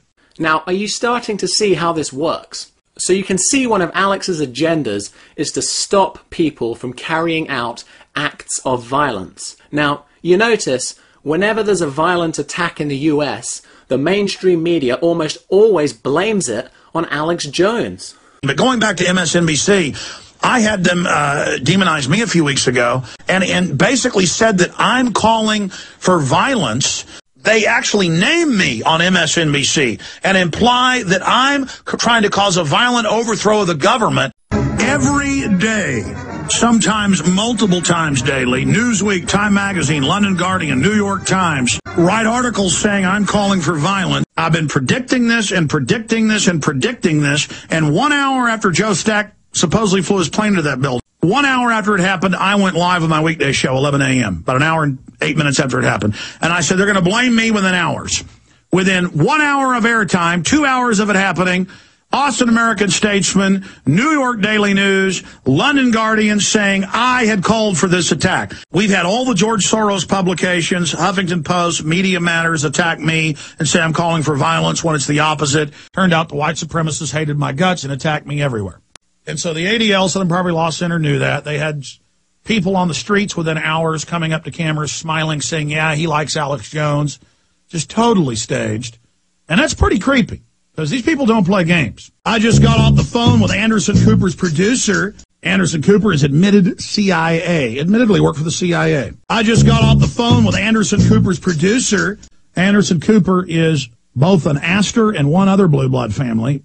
He's an intermarried super blue blood. He's one of the main heirs. I just got off the phone with Anderson Cooper's producer. He's admittedly CIA. He admitted he was CIA in college. I just got off the phone with Anderson Cooper's producer. They have a special tonight about how evil I am. Anderson Cooper is admitted CIA. But they're going to let me respond. They're going to interview me for 10 minutes. He admitted he was CIA in college. The piece is about, am I causing all of this? It's like the London Guardian saying Alex Jones is a black hole causing. Within 2 hours of Richard Poplawski killing 3 cops, he was a white supremacist who posted all over the internet hating me. Within 2 hours of him being in custody, they got his computer and said he did it because of Alex Jones. Lying about us means nothing. And there's that talking point, ADL, Southern Poverty Law Center, mainstream media, going on really for the last year, out of the blue, that 9/11 Truth, alternative media, birthers, in the fetters, we got Army documents on this, are violent terrorists. To now have the London Guardian and just New York Daily News, the Austin American-Statesman, no exaggeration, 3 or 4 big publications a day saying I'm dangerous, I'm bad, Alex Jones has caused a huge psychosis globally. And so Southern Poverty Law Center, ADL, Fox, CNN, MSNBC, scores of other publications, Time, Newsweek, all particularly naming Alex Jones. I mean, the London Guardian said that I'm like a black hole of evil and creating mass psychosis. Austin American-Statesman implied that I supported it. Total lie, total defamation, whatever. That's why they're discredited. Go, have fun. Tell the lies you want. New York Daily News, Time Magazine, Newsweek, New York Times, going after who? Alex Jones. Southern Poverty Law Center, ADL, last week demonizing me, saying 9/11 Truth is going to be violent. So he introduces me, Geraldo Rivera, and he says basically because I'm in Austin. You know, the same place the guy flew the plane into the building. You know, the message is, I'm causing all of this. And so now Geraldo Rivera has me up on air saying, by the way, he joins us from the same town where the guy flew the plane into the building. So this is the message. This is the programming that's going on. And within hours of the attack, the Austin American-Statesman, New York Daily News, and scores of other publications attacked Alex Jones. But in every case now, over and over again, within hours, the mainstream media singles Alex Jones out. Joe Stack flies that plane into a building. Within 3 hours, the New York Daily News, the Austin American-Statesman, and literally scores of other publications. It legally, they're not saying I did it, but the average person reads it as if I'm supporting what happened, when, of course, we decried it from the moment go and said, watch, they'll be blaming it on me within hours, and then within hours they were blaming it on me. Financial Times writer compares Alex Jones with OKC Timothy McVeigh. You can just put it on screen for me. And I'm in the headline. And in this article, he says that I am Tim McVeigh. He says, I come from Tim McVeigh. I am Tim McVeigh. He says, I called him up like an insane, shaved head person, this is a quote, from San Quentin. So he paints the picture of, I thought it was someone in San Quentin, so I'm a prisoner. Then he talks about McVeigh. So the whole thing is, I need to be locked up. This is the Financial Times of London, in probably the most prestigious newspaper in the world, owned by a Bilderberg Group member. Owned by a Bilderberg Group member. Owned by a Bilderberg Group member. And then I got a bunch of other headlines saying, Stacks rampage sounds like Alex Jones. Get rid of him. Then it talks about Alex Jones and Infowars.com. What? New York Daily? What? What? Look at these headlines. Does Austin plane crash pilot's rambling suicide note sound a lot like Alex Jones? True slant. Here's The Guardian, biggest paper in England. Austin, Texas, paranoid politics central. Joseph Stack's views don't fit neatly into a partisan politics of the U.S., but Central Texas is where conspiracy theories take root. And the article mentions my name 5 times, 6 times. And in the New York Daily News and a bunch of others, who are they attacking? Alex Jones. They say these people are calling for violence, and Alex Jones is with them. First person the ADL comes after in Southern Poverty Law Center when they get that computer. Me. First person mainstream media comes after. Me. That's in this article. It's in Media Matters. The talking point is that I'm a cult leader. Am I dangerous? I mean, this is really declaring war on me and implying that I'm sending people out to attack the government. And the Southern Poverty Law Center put me in their big report saying that I'm calling for a shooting war with the government.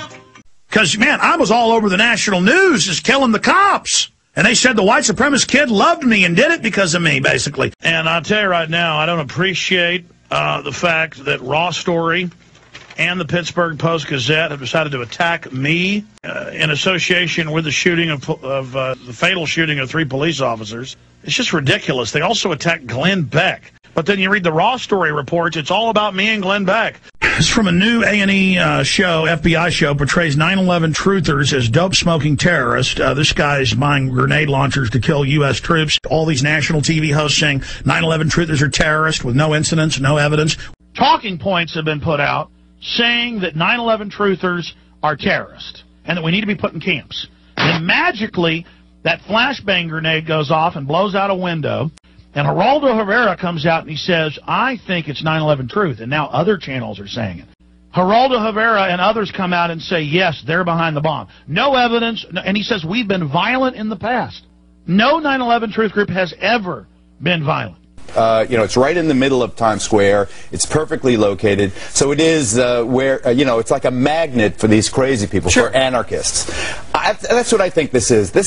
I think that this bomber isn't Al-Qaeda, isn't anything like that. He's more like, it's a man, he's more like those 9/11 was an inside job kind of guys. They protesting in a violent way, but in a violent way almost like the eco-terrorists, where they don't intend to inflict casualties.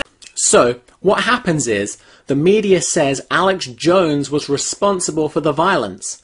Then, perhaps violent people will think Alex is their guy. He's going to lead them to violence. Weak-minded people are always looking for leaders, someone to follow.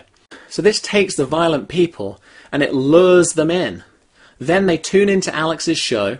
He overloads their brain with conspiracies and psychological mind games, tells them not to be violent, and basically exhausts them and pacifies them. So it seems like this is one of the main reasons that the mainstream media promotes Alex Jones. It's so they can blame the violence on him and use him as the leader. They want to distract everybody by making it all about Alex Jones. Now, again, this is ridiculous, and it shows how desperate the establishment is. They've chosen me as the poster boy to say, don't be like this nut, it's crazy. They've chosen me as the poster boy. They've chosen me as the poster boy. Just like Limbaugh was accused of causing Oklahoma City within 2 hours by Bill Clinton. Why? It's not Rush Limbaugh anymore. It's Alex Jones when this happens who gets blamed. So, we know Alex Jones is praised by Bill Clinton, but what about George W. Bush? Alex Jones is well known for bashing George W. Bush. Let's hear what Alex Jones has to say about the Bush family. But it's worse than what Kurt even puts in the story. It shows Bush, George W. with Clinton, another criminal. Bush acts like he's patting Clinton on the arm, and Clinton turns around, but he's rubbing the sweat or the snot or whatever it is off on Clinton's arm. And it just shows, if you know psychology, how sadistic and psychopathic and sociopathic Bush is, that even a former president of the U.S., one of his peers, he reaches over like he's being his friend, but he goes, ugh, and starts wiping it off on him. Again, it's just a window into the nastiness of George W. Bush. How sadistic and psychopathic and sociopathic Bush is. Lied about wars, lied about WMDs, tripled the size of government. And I'm not trying to be melodramatic here, ladies and gentlemen. Just Google maid dead at Bush's home, and you will find dead maids in Kennebunkport, dead maids in Houston, dead maids in Virginia, dead maids everywhere. I mean, they run them over in the parking lots. They kill them, they shoot them, whoever's doing this. I mean, but the maid makes them mad. They end up deader than a doornail. There was a woman said that George W. Bush had raped her, and the word is in Texas he was incredibly wild back in his younger years, and she committed suicide a week later. And she said, I'm getting threats, and, you know, he raped me, and she was dead. And then you have the guy that wrote Fortunate Son right during the campaign about the alcohol, the drug abuse, things that are on record. But back then it was not known. And, man, he slit his wrist in that bathtub in Arkansas. I'll never forget Barbara Bush. Had to be 2002 on Larry King Live. We wrote an article on it. Barbara Bush on Larry King Live. He said, what do you think of the daughters? What do you think of them being in the news? And she said, if you talk about my family or mess with my family, I will kill you. And Larry King said, you're joking. And she got all weird face and looked completely insane. She said, no, we will kill you. See, they're so corrupt, they're so evil, they can talk about how they'll kill people on television. George Bush was evil. George Bush enjoyed what he was doing. I mean, Bush radiated evil, radiated corruption. George Bush was a stinking puppet. The left woke up to Bush staging terror. It was okay to put up posters of Bush as a monkey, or Bush as a vampire, or Bush as the Joker. I didn't like Slick Willie. I didn't like George W. Bush. I didn't like George Bush's daddy. I didn't like any of these guys. But it's the same thing with George Bush. Texans were like, he's ours, Texas pride. He's scared of horses, scared of cows, never ridden a horse, wears a big cowboy hat and walks around in front of news cameras with a chainsaw. The guy's from Kennebunkport, Maine. Absolute blue blood. Families were Tories in the Revolutionary War against the United States. His granddaddy was a Nazi agent. The point is it's phony as a $3 bill. George W. Bush cannot lie. The CIA never lies. And, of course, Bush and Cheney would have the interrogation videos taken to them to be watched at the White House night after night. I mean, especially the Abu Ghraib with the kids. Imagine, they get to legally sit in there and watch kids being raped, their favorite thing. And Bush would start licking his lips and get that excited look and go, the professionals, oh, the professional. It's so professional to go in and torture and rape the children. See how they, but again, when you get into Satanism and black magic and evil, it's the openly announcing it in front of everyone. That's the highest level of enjoyment. And so that's why Bush would get up and, he'd get that little ninny look in his eye, because that's what psychos do. What did Terry Gilliam in Brazil, when the guy comes in to torture him, he's wearing a sickening, diseased baby face mask. Bush would kind of make that little baby, little ninny face, that little Glenn Beck face with, the professionals, and he'd enjoy it, the professionalism of it all. Oh, we're so professional in our little lab coats and gloves torturing people. Because under Bush, people knew he was disingenuous. He came off as demonic. He came off as a scam artist. He came off as dirty, as seedy. I didn't see that from Republicans who just couldn't admit Bush was conning them because he was a white guy and looked like them. We did a deeper study. George Bush he reincorporated Grim of the Stool. Tried. He has a special toilet. Don't believe me, just type President has portable toilet. Didn't matter then if he tortured kids. Didn't matter if they lied about WMDs. Didn't matter if they destroyed the Bill of Rights. They were committed to him. George Bush, who looked like Satan with his horns cut off. This is, I mean, because, you know, you have this little demon Bush who even looks like a goblin and, and you know, is obviously evil and does all, you can see how it was scripted. George Bush just passed the baton to him. And because he doesn't come off like a complete demon, I mean, Bush just oozes evil, oozes corruption, oozes funkiness and bumbling stuttering. We spent all this time and energy exposing Bush as a criminal, as a liar, as wicked, as evil. They started paying for signs about 2 years ago that would just say, George W. Bush, our leader, like we were in North Korea or something. Vice President Dick Cheney in that wheelchair. And that's why you don't see him for months at a time, because the guy's had, 6 heart attacks when he's not out in hunting accidents, shooting people in the face. And then they're, I apologize, you shot me in the face. And Obama brags that he does read the newspaper, and George Bush bragged that he didn't. And Obama brags that he does read the newspaper, and George Bush bragged that he didn't. George Bush is a mindless, petty, nobody puppet. George Bush drunk in the White House, the police state. George Bush drunk in the White House, the police state. No, George Bush ran nothing. George Bush was a puppet. That's what we're saying. He doesn't matter. But his policies are for total corporate raping of the population. George Bush is more socialist than any president we've ever had. He's just giving it all to the elite. And I understand that the Bush-Cheney, crime syndicate is the worst expression in U.S. history of tyranny. There's nothing even close. I mean, this is Hitlerian. This is Hitlerian. This is Hitlerian. This is Hitlerian. Wow. Alex Jones sure seems to hate George W. Bush, doesn't he? Now again, I found a very interesting clip from the Alex Jones show. Listen. One time I was with Kevin Booth at his wife's birthday party at City Grill Steakhouse, and by then, I think, the twins had turned 21, and I come walking in, and I see federal marshals at the door, and they said, hey, Alex, I'm a fan of your show. I was listening today. And I said, what are you here for? And he said, I can't tell you. You'll probably notice. You'll probably understand. Well, guess what? Out of the big restaurant, they set us right next to the Bush twins, the daughters. They set us right next to the Bush twins. They set us right next to the Bush twins. They set us right next to the Bush twins, W's girls, and with these 2 heavy metal guys they were with. And they were drinking quite a bit. And they were drinking quite a bit.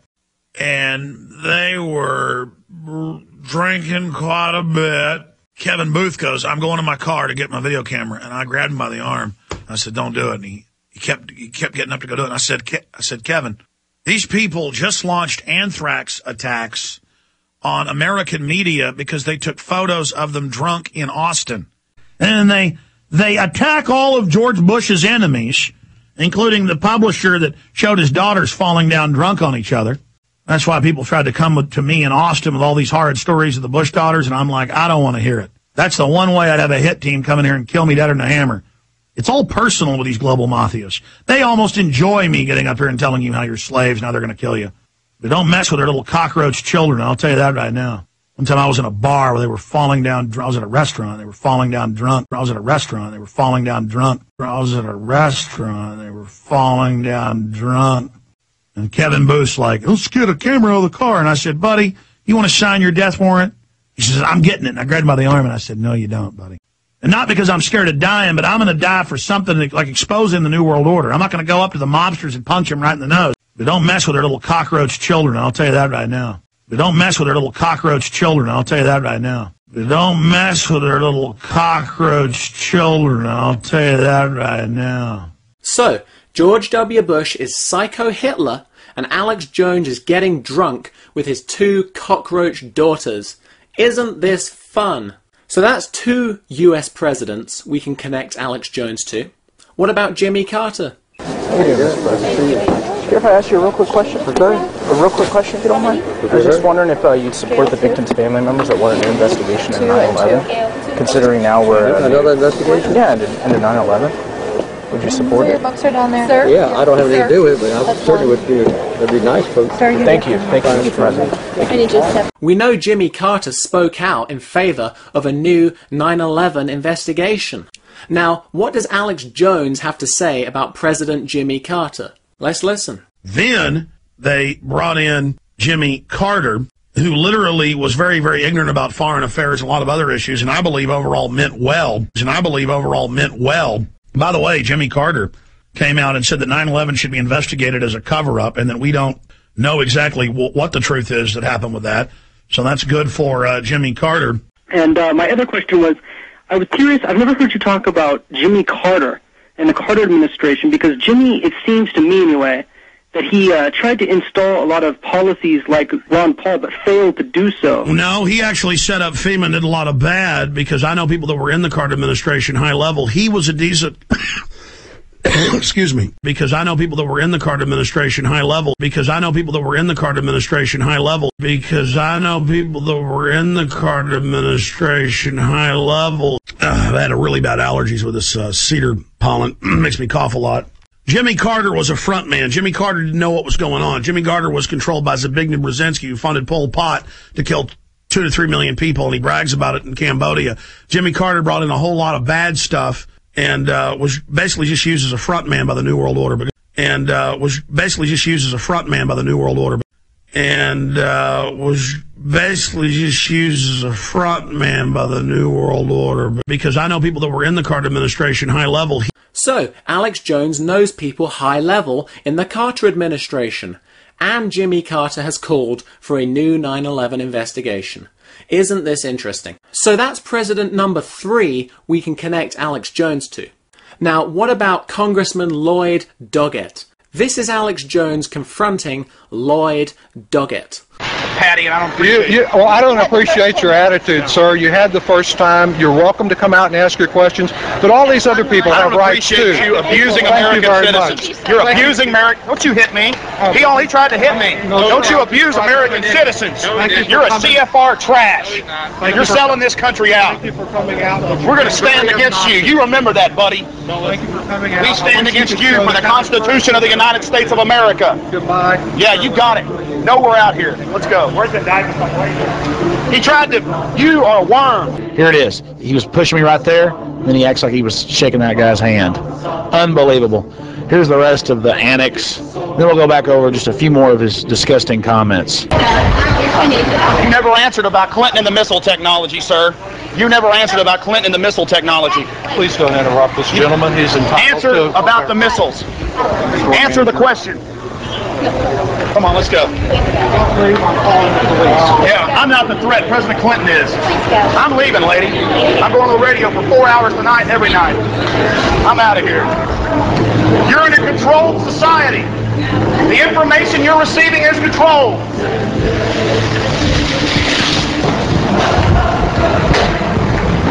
Conflagration's coming, smiley face slave. You're like the people that supported the Nazis, and you will pay. Let's go. Wow. Alex Jones sure seems to hate Lloyd Doggett, doesn't he?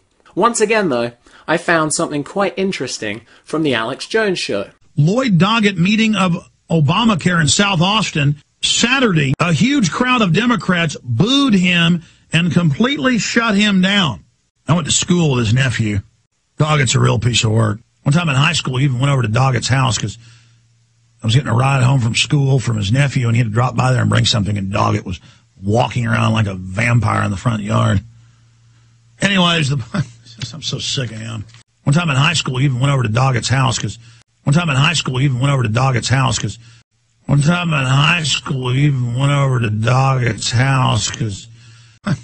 so sick of him. Doggett was walking around like a vampire in the front yard. I'm so sick of him. So, just like Rick Perry, Lloyd Doggett is a real piece of work. And Alex Jones went to school with his cousin, and went to Lloyd Doggett's house. Isn't this interesting? What's also interesting is how Alex Jones was associated with Lloyd Doggett from such a young age. This might suggest Alex Jones was groomed to be a government agent from a very young age, as opposed to just selling out as soon as he got on the radio. Okay, so it appears in almost every case, whenever Alex Jones attacks a big politician, for some reason, Alex Jones always ends up having a connection to that politician. Isn't it so strange how that works? Now, you notice how cartoonish all of this is. Alex attacks these people in ridiculous ways to make the opposition look stupid. This is fake opposition. They're all working together. They're all working together. They're all working together. And when they all work on the same team, they're all on the same team. Team Rape and Loot You. As we approach the end of this documentary, a serious point needs to be made. Alex Jones seems to genuinely admire the power elite, the ruling class, the billionaires. I mean, Alex Jones keeps telling people he is an enemy of the establishment. And why am I the #1 person fighting the New World Order? This is about defeating the globalists, and I'm consciously recognizing that they've blown their trumpets and announced that I'm one of their chief enemies. And I'm just so sick of the globalists and all the criminal activity they're carrying out. They can't believe this show's for real. They can't believe that I'm for real because they can't imagine someone with this, in this prominent of a fashion, would actually get up and fight these people if I actually believe they're as evil as I'm saying. Yes, they're as evil as I'm saying. Oh, I'm sick of tyranny. I want to defeat the New World Order. This is it, ladies and gentlemen. This isn't a joke. This isn't a game. This isn't a drill. This is toe-to-toe info war with the New World Order. I'm sorry, though. If it's part of the New World Order plan, I'm against it. If it's part of the New World Order plan, I'm against it. So, Alex Jones claims to be anti-establishment, but then Alex Jones points out the government wants to pose as anti-establishment. Well, that's what he said, Cass Sunstein, as you know, in that Harvard paper and others, said the mainstream media has no credibility. We've got to pose as anti-establishment to sell this stuff. And you listen to Alex Jones talk about the elite. He seems to really admire them. He seems to really look up to them. These people are geniuses. That's why they're in control.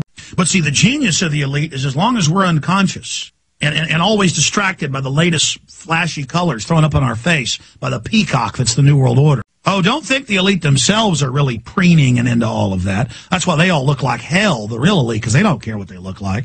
It's all about the mind. Their genius is they know we're innately terrified. You do have to hand it to them, though. These people really got their stuff together. They're bold, folks. That's why they're in control. They're bold and they're ruthless and they're evil. And they enjoy their work. They don't just do it cold-bloodedly. They enjoy it. It is jealousy, though. I mean, I want to be around successful people, dynamic people. I like successful, cool, smart people. I admire them, and I thought everybody else was like me, Bob. But I guess most winners do admire other winners. Losers can't stand it. I find that a lot of folks that are anti-New World Order, they're just mad at anybody who's successful, including the elite. They're just mad at anybody who's successful, including the elite. My God, these people are incredible. My God, these people are incredible. My God, these people are incredible. They're very bold. That's why they're in power. They take action, the people don't. They take action, the people don't. See, this is all going to be done through psychological warfare. These people are smart. It's why they're in control. These people are smart. It's why they're in control. These people are smart. It's why they're in control. You can attack the globalists, but one thing you got to give them is they are bold. They are cunning. They have amazing will. You got to give it to them. They are bold. They are cunning. They are ruthless. They are reckless. And the reason they're in power is because the people are so stupid. That's why they get away with murder, because they're dumb. They're in control because they're stupid. No, they're in control because they're smart and they're ruthless and people are gullible and are spectators and sit there and suck their thumbs all day. They're in power because they're ruthless. They're in power because they're ruthless, and we need to grow up and get serious. And we need to grow up and get serious. Why do you let them do all this to you? Why do you let them do all this to you?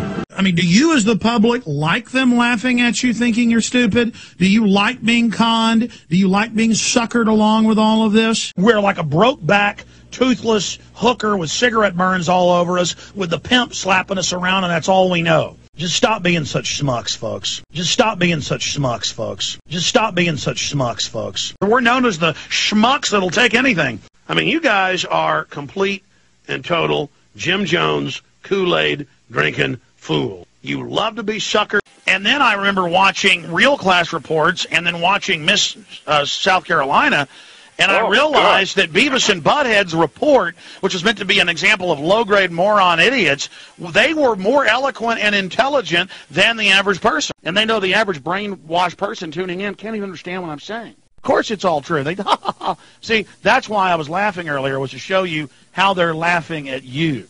Alex Jones keeps saying the people deserve what they get.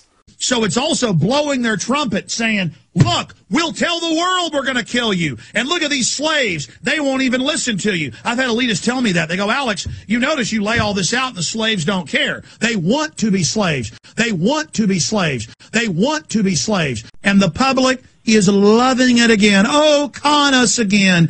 Take our bank accounts. America is known where the dumb idiot schmucks live that'll put up with anything and have never seen tyranny they don't love. We're poisoning the people for their own good because they're scum and they deserve it. And the slaves want to be slaves. They love being scammed. They love being conned. They love it. They love it. They love it. Stop being so sappy and so weak and so passive and so trusting. And the public still says, hurt me more, hurt me, I love to be a schmuck, please hurt me. You know, you'll lose everything, but that's what you like. You like being a schmuck. You like being taken for a ride. You hadn't seen a sucker you don't want to suck on. And until we realize that we are known as the sucker, we are known as the idiots of the planet. They're like, oh, the nation of idiots. You mean those people that think they know it all and think they run it all and think they're invincible and think they're free. You mean those people. And Henry Kissinger calls the military dumb animals to be used, calls the police dumb animals. They think you're dumb animals. And in a way, you are. I mean, Kissinger writes books calling our military dumb animals to be used by the New World Order. And I don't think you're dumb animals, but, I mean, it is kind of, he is making a point that he can write that. And he knows you're not going to read it, or even if you do, your mind control is so strong that you're still going to follow the globalist order. They love lies. They love being hurt by the New World Order. They love being slaves. The state sees us as the enemy, and we are. We're the food. We're here to be fed on by the private corporate structure, and the public's so dumb, the corporate elites say, hey, they deserve it. So, okay, fine. In fact, the whole thing may even be genetic. You were born to be a slave. This is a nation of suckers born to be taken. At the heart of it, they are social Darwinists. They're saying if we kill 1 billion people, since we are in the positions of power, that means genetically we got the power because we were the best, and so we're helping the earth by killing you. This is a religion of DNA. This is a eugenics cult. Everything is race. Everything is genetics to the New World Order. Everything is your genealogy and who you came from. I know, you're going to sit out and think you're going to be safe because you're born cowards and trash. You're born cowards and trash. You're born cowards and trash. Well, not me. Not me. Not me. I won't urinate all over my forebears. The New World Order won't even talk to you unless you've got a very, very high IQ and unless you've got bloodlines that go back into their bloodline. I've also been told by top globalists that they enjoy hearing about how evil they are. The New World Order won't even talk to you. I've also been told by top globalists the New World Order won't even talk to you. I've also been told by top globalists you probably had cowardly forefathers. A lot of this is genetic, who wakes up and who doesn't. And at a certain level, the elite are right. And at a certain level, the elite are right. And at a certain level, the elite are right. I want to wake up people that are ready to be woken up. These schmucks are born to take it. Let's take everything. These schmucks are born to take it. Let's take everything. These schmucks are born to take it. Let's take everything. They were born to be scammed. They were born to be defrauded. They want it. So the elite are so smart and the public is so dumb, but Alex Jones would never join the elite, no. Oh, I'm so thankful that I was not taken by the New World Order. I'm so thankful that I woke up. Oh, I'm so thankful that I was not taken by the New World Order. I'm so thankful that I woke up. I got a good enough brain, and I've studied history to see their entire program. And let me tell you, it's unbelievable. I mean, to be able to know what they know, but I'm a good guy instead of a bad guy. I mean, to be able to know what they know, but I'm a good guy instead of a bad guy. I could have easily been one of them because I know how they think. I could have easily been one of them. I could have easily been one of them. I've met with major CEOs, biggest Hollywood people there are, you know, just huge. And I always have done this, you know, as a quote journalist. They say this is off record. People know I don't ever break off the record meetings. And they go, Alex, you try to warn them. And look, some listen, most don't. They want to be slaves. They want to die. You know, join us. You're smart. You're good. You know, that's the sales pitch. Is that the slaves don't want to be free. But I've had them offer me millions of dollars and promise more if I'd sell out. But I've had them offer me millions of dollars and promise more if I'd sell out. Folks, either you get sucked into goodness or you get sucked into evil. You're going to serve one of them. I've had other people contact me and say, listen, the public scum, they're a bunch of trash, a bunch of backstabbing garbage. They will destroy you. You need to join us. You're one of us. They will destroy you. You need to join us. You're one of us. Oh, he's a big liar. He's a government agent lying to us. Regardless of who I am, if you haven't been noticed, I'm a good guy. Regardless of who I am, if you haven't been noticed, I'm a good guy. You see, the elite are only filling up a position. If they didn't do it, somebody else would. That's the excuse in the 1980s of shipping the crack cocaine in was, well, if we don't ship it in, somebody else will. Well, if we don't ship it in, somebody else will. Well, if we don't ship it in, somebody else will. Let's say they teach you the Machiavellian view, the end justifies the means. So the world's so evil, the world's so tough. Alex, you just can't handle the truth. We've got to bring the narcotics into the country because if we don't, some other nation will get control of that. People are always going to want drugs. What elite wouldn't do this? What elite wouldn't do this? What elite wouldn't do this? That's why they're on top. That's why they rule. Because they're the most evil. And they just snicker. Or they act sad and go, well, you just don't know the law of nature, do you? We're just doing something inevitable. If we didn't act like this, somebody else would. And it's so important to control the people in a hierarchy because it's about survival of the species. We could be extinct at any time. I've sat around many times at events and talked to high-level globalists who say, Jones, is this off the record? Yes, it's off the record. Yes, I hear you're a man of your word. Well, let me just tell you. Of course things are the way you say, but that's the way it is. The public are even more vicious than us, and we have to be corrupt just to keep them in check. Your so-called supporters would chew you into pieces in a matter of minutes, is basically the line. And to discover all of this and to find out that a lot of intelligentsia, a lot of money, a lot of smart people I talk to, go, Alex, we know, we're joining it. It's the only way to survive. And you listen to Alex Jones, he seems to blame the problems on local corruption. It's the wolves. It's the out-of-control society. They're the ones you need to watch out for, not the elite. And my dad told me that growing up. He said, you got to watch the little thugs. You got to watch the little local boss hogs. And that's true. They're the ones that are scared of you. See, because I can take on Hays County and probably get a lot of them in jail. So they're dangerous. I can take on Travis County and Austin. That's why in my own backyard, I don't mess with the locals too much. I still expose them and things, but I'm not out charging in to mess with the locals because they're the type that'll give you cement shoes. And Alex Jones says, I don't have anywhere to go if things fall apart. But the elite do. Alex Jones wouldn't want to join the elite, would he? He wouldn't want to be protected.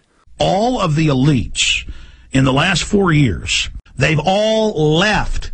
Okay? They have left to the Cook Islands. They have left to the Bahamas. They have hired security details with automatic weapons guarding them. You understand? They're going to sit offshore while they fully implode us. Do you understand? Well, I'm not a billionaire. I'm not a millionaire. I don't have anywhere to go. This is all I've got to this country. And then we listen to Jones. He keeps talking about all these globalists he talks to. I was talking to one of the wealthiest women in America, found out that she owned a defense contractor company and all this other stuff. And she knew because she's up there at the higher echelons and also lives in New York at the time and understood how real this was. I had David de Rothschild, heir to the entire Rothschild fortune, the son of Lord Rothschild, taking over all his companies on 3 years ago. And he said, Alex, there is no plan for a global carbon tax. I'm told from high-level sources that actually a lot of globalists listen to this show because they enjoy it. They like it there's somebody out there telling them what's being done to you. So we called Barnett. I called him during a break, and I said, why don't you come on? He said, I'm not going to grace and give validity to anything you say. I'm not coming on your show. And I said, your New World Order will be defeated. We're going to stop world government. And he's just like, keep on praying. Keep on hoping, and cackled like a witch. And I said, I commit before God we're going to defeat you. And he just went, yeah, and hung the phone up. I mean, you get on the phones with these guys and say, we're going to defeat global government. We're going to defend the republic. And they're just, keep on dreaming. Isn't it just funny?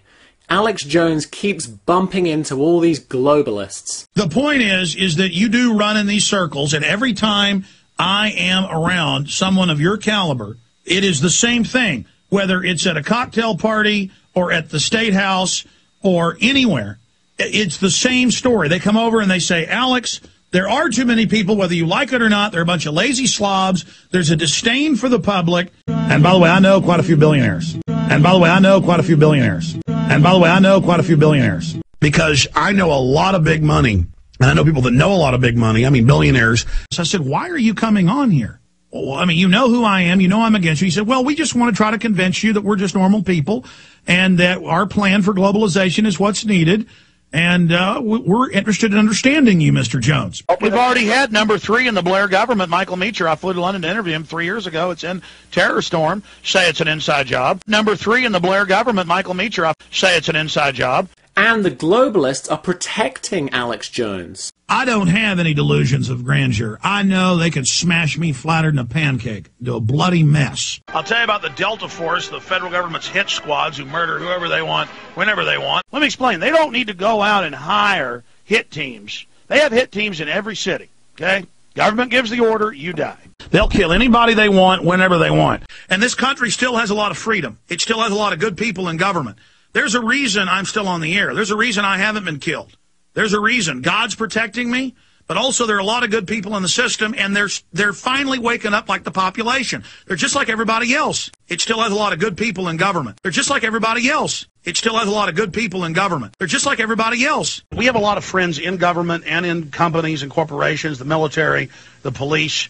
They know this is true more than anybody else. We have a lot of friends in government. We have a lot of friends in government. Now, listen, we got people everywhere. In government everywhere, and the military, the police, and our numbers are growing.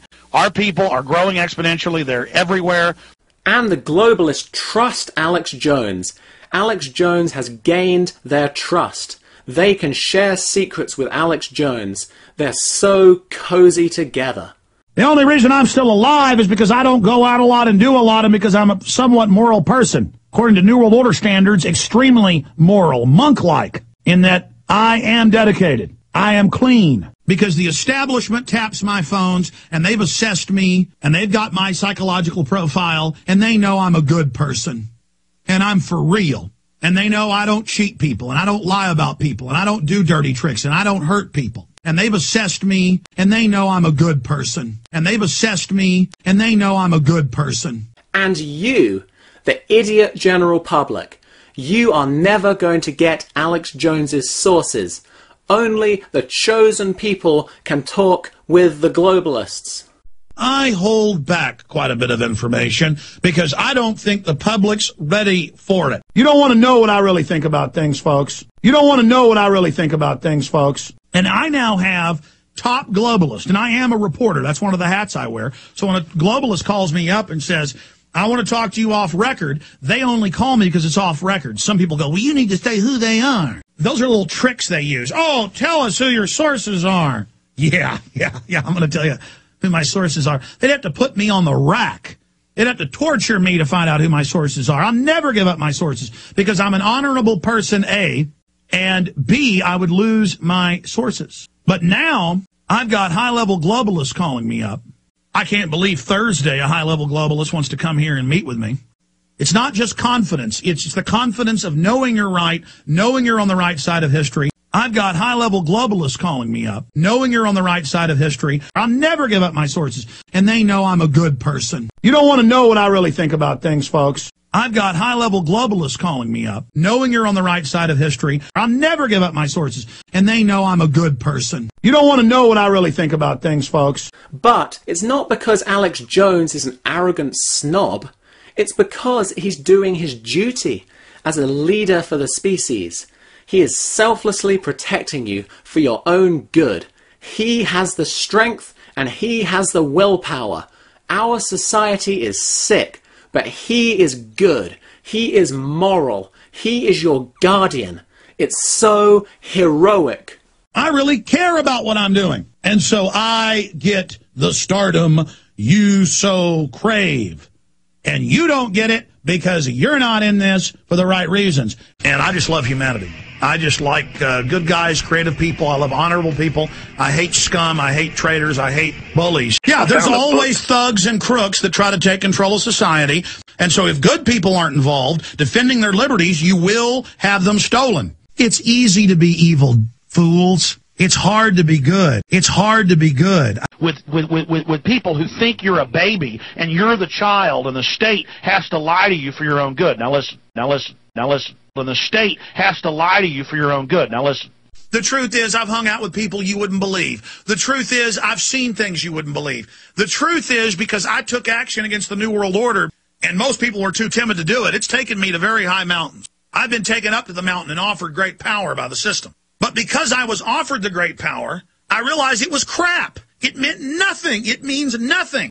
Money means something if your car isn't running and you can't feed your family. It's very important up to that point. Once you're comfortable, it means nothing. What matters is that you're an honorable person and that you help other people and that you understand you're part of the species and part of a continuum and that there's evil that has to be faced. That's what will fulfill you. You're not fulfilled because you aren't tuned into reality. I don't know, I'm just changing as a person where I almost enjoy taking the blame. I almost enjoy being hated because I understand that spirit of being humble is really not even the strongest spirit, even though it is. It's just that's what I was meant to be. That I'm home now. I've always been a good-natured person. Like, you say, oh, that dog's a good-natured old dog. I'm a sweet person. And I always grew up thinking everybody was like me. Everybody was sweet and loving and had a big heart. And they don't, ladies and gentlemen. We're a very sick society. You think you're so tough. You think you know what power is. You think you know what evil is, little boys. And you don't. You don't have the mental strength to defend the republic. You don't have the mental strength. The globalists will decide what you think, and you will play along with it. It's like Karl Rove told the New York Times, we control reality. And we'll change reality next week and you'll believe it. We're history's actors now. And the whole thing is really just a big joke. It's about having fun, playing with the public. But Alex Jones never does that.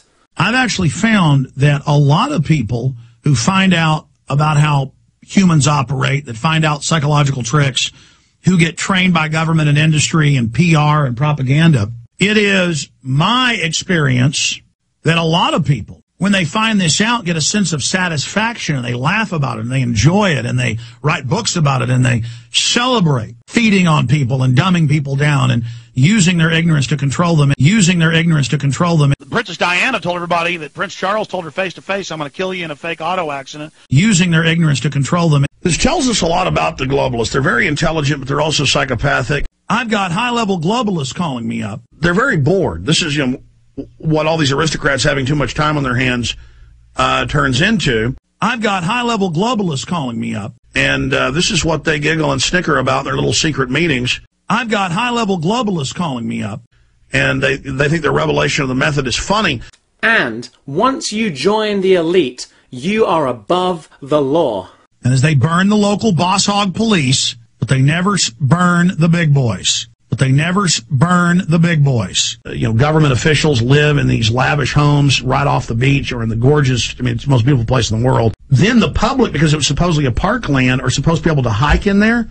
The police arrest you. They go, this is ours, get out of here. Right. So they're actually seizing their own little fiefdoms. If you're a multimillionaire or a billionaire, there are almost no investigators for you. They've cut them down to nothing. And they put the investigators not on middle-class people making $100,000 a year. They put the fraud investigators on blue-collar, people making $20,000 a year. Because, again, crooks run the system. They're going to grab every American around the throat, no matter how poor you are, how rich you are, and they're going to squeeze money out of you, except for the ruling elite who are exempt from all their own laws, And the whole thing is such an exciting adventure. Man, my life's a spy movie, ladies and gentlemen. And I'm not a spy. I wasn't trained to do this. So we don't stand up and fight these creatures, just for fun. We do this because we know that there's no other choice. And it is the best feeling and the most fulfilling thing in the world to just gut up, get past the fear, then you won't have it anymore. Once you go through fear, it's right. Gone. And it is animating, the animating contest of liberty. You aren't living. Bungee jumping, you're not going to find this exhilaration. Partying, having sex, doing drugs, getting drunk, None of that is going to fulfill you. Being rich, being powerful, nothing is going to fulfill you like helping others and knowing what's going on in the world. Because Alex Jones is so special, he gets to see all the secret technology. They dole out the advanced technologies. They're 30 years ahead of what they're showing you at least. God knows what they've already got off planet. And I've got that from high-level NASA engineers that are retired who literally start shaking when they tell me about it. But I don't get into all the stuff you can't handle. That you're not ready to hear. Okay? I'm getting close, though. Yes, folks, we are in a frozen technological level. They're already off-world big time. There's space planes, space stations, everything. And of course, being such an important person, Alex Jones gets all the most attractive women. I've been in New York and had literal Russian spies there trying to put, number 10 blondes on me. Number 10 blondes on me. And it's not that Alex Jones is special.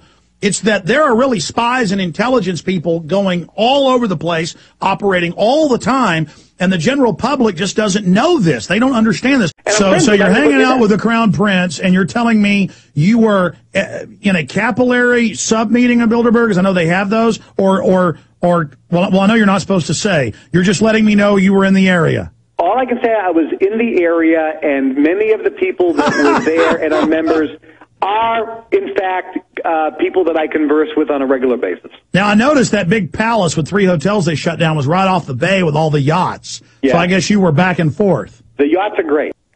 What about, what's on them is even better, huh? Well, power brings money. Power brings sex. It brings it all. Well, power brings money. Power brings sex. It brings it all. They're lawless criminals. I saw an AP report that they're putting up signs all over D.C. saying this is a prostitution-free zone. I thought it was already illegal there. Truth is, most of them are using them. They're all over the streets. I was just there a few months ago. Hookers everywhere. You ought to see Georgetown, the elite areas. The Watergate Hotel, we were going there to do an interview. Hookers everywhere. Executive limousines pulling up a Secret Service saying, turn your cameras off. Turn the cameras off, hookers get out. Hookers everywhere. I mean, I've been in D.C. quite a few times, and I've gone to events. We went to just shoot video of the Watergate when I was there a few months ago to cover Bilderberg, and there was just perfect 10 hookers walking around everywhere. Just really gorgeous women. The creme de la creme of America, all paid for with defense contractor money and others, which again is tax money. And you also saw all these, military-type guys going up in and out. That's what the congressman liked particularly. So you saw the male prostitutes, and you saw the female prostitutes, and they're just everywhere. And then we went to a restaurant in Georgetown, eat Italian food, and there were hookers coming into the bar and Mercedes pulling up with Secret Service to put them in and drive them off. I mean, just hookers everywhere. I mean, this is the type of corruption we're talking about. I mean, you're literally, when you're in the nice part of towns in New York or in D.C. or in L.A., there are just hookers everywhere. All the beauty queens, it's all there. The most beautiful ones aren't even in porn, folks. They are just $2,000, $3,000 an hour hookers. Now, I'm getting off into this instead of covering the fact that we have these same bankers totally imploding the economy right now. The point is, Washington is so corrupt that these guys don't trust you until you have gone to these meetings and wallowed in the sex, the drugs, the gambling. I've got high-level globalists calling me up. In the sex, the drugs, the gambling. I've got high-level globalists calling me up. That's another way they pay these congressmen off. They show up at these hotel rooms and private retreats and resorts in and around D.C. and Chantilly and areas of Maryland and D.C. itself. And they go, oh, Congressman, here's $25,000 in chips. I've got high-level globalists calling me up. And these guys will go every night and get totally drunk with the lobbyist with free chips. I've got high-level globalists calling me up. And then they like to go right upstairs. They purchase the hookers with the chips. Now, ladies and gentlemen, that's how this is done. Like, we even got some video of the hookers last time we were in D.C. We got some shots of them getting in and out of the cars from the back. This kind of stuff gets you killed, but it's just unbelievable. Can you imagine how that corrupts these cops? Free money, whores, everything. Because the low-level people are getting hundreds of thousands of dollars a year and all the free hookers they can imagine and free jet trips everywhere. Being clean, not that I'm perfect, You know, I drink and smoke and I try to quit all the time, but I mean, I'm weak. But the point is that I got all these women, literally, folks, and most of them are probably government, just throwing themselves at me. And I know that, number one, I wouldn't get my work done. Number two, most importantly, I'm married and love my children and my family. But number 3 or 4, morals have been developed and designed because it's what makes you straight and strong and focused.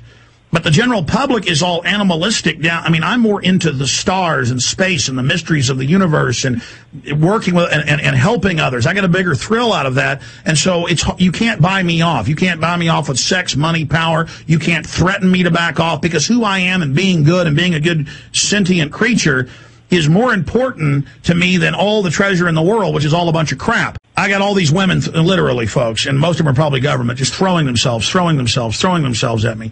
I mean, listening to Alex Jones, I get the impression he is really trying to sell you on joining the elite. This is a recruitment operation. They're now going to try to recruit you. That's why you hear CIA ads on radio and TV. They go, listen, the slaves don't care. They want to be slaves. Yeah. And you ought to join us. Protecting the country's security is a tough, mean, dirty, nasty business, he said. You got to work on the dark side. Remember that quote from Cheney? You got to work on the dark side sometimes. These are evil people. It takes one to know one, doesn't it? It takes one to know one, doesn't it? It takes one to know one, doesn't it? We need people to be bold. Fortune favors the bold. You can attack the globalists, but one thing you got to give them is they are bold. We need people to be bold. You see how this is being set up? Are you smart enough to get this, new listeners? I think you are. I've tried to recruit other people. I've tried to find other hosts I could promote. They usually turn into egomaniacs and have mental problems. They can't handle the power. And so I can't do it all is my problem. Same thing here. Oh, no, the federal government is you. It listens to you. You need to work through it. That's why Rothkopf, the head of the Kissinger Group, came on this show trying to sell me on world government. So, see, they'll try to sell you individually, but then meanwhile say, it doesn't exist, but we need world government. They'll try to sell you individually. But what we need is good, loving people to be strong and put their love into action and not be misdirected by the New World Order that manipulates good people into aiding their agenda by claiming that the globalists have good aims. I've got high-level globalists calling me up that the globalists have good aims. I'm optimistic, as dark as things are, because I also know people in the elite structure themselves are becoming upset with what's happening and seeing their plan come to fruition. A lot of them are 2 or 3 generation, and, it's alluring to them to want to come over to the light side. It's very lonely for them. I mean, I can't even hardly do this show anymore. It's not that I don't want to fight. It's not that it's not a great honor to fight. It's that it's so ridiculously obvious. I mean, this whole world government is just out in the open. I've got high-level globalists calling me up. It's that it's so ridiculously obvious. I've got high-level globalists calling me up. I mean, this whole world government is just out in the open. And I know I don't even do the best job exposing it. Where are all you clean-cut yuppies I see riding up 360, up hills, perfect shape, getting out at the hike and bike trail out of your brand-new BMWs? Your cars are totally clean. You're totally well-spoken. You've got your crap together. Your wife looks absolutely perfect. Your kids are all well-behaved. I mean, why don't you care enough to find out about all this?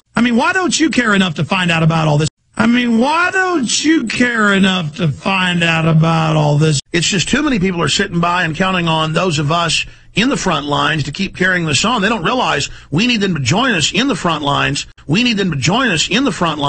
I've got high-level globalists calling me up. We need them to join us in the front lines, not behind us, but right beside us. Well, it actually is the coolest thing you can be. I mean, that's what all Hollywood, the government heads are into. What do the elite think of you and I? I mean, I know I've talked to some of them, and they've laughed and said, look, the public scum, they want to be destroyed. Let them, join us, ha, ha, ha. Join us, ha, ha, ha. Join us, ha, ha, ha. I mean, that's kind of the attitude. They don't have to play by rules. And they know that most intelligent people who can figure this out decide to go join the system because they get scared. And they say, well, I can't beat them. I'll join them. I'll just go serve the system. And that's what the elites say. They say, oh, you understand it, so you're one of us. Don't, you know, those idiot scum down there, they won't want your help anyways.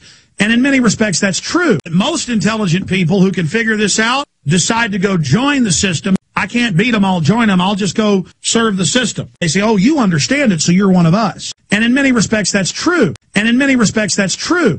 And in many respects, that's true. And let me tell you, it is not pretty. And it takes a strong heart and mind to be able to focus on it.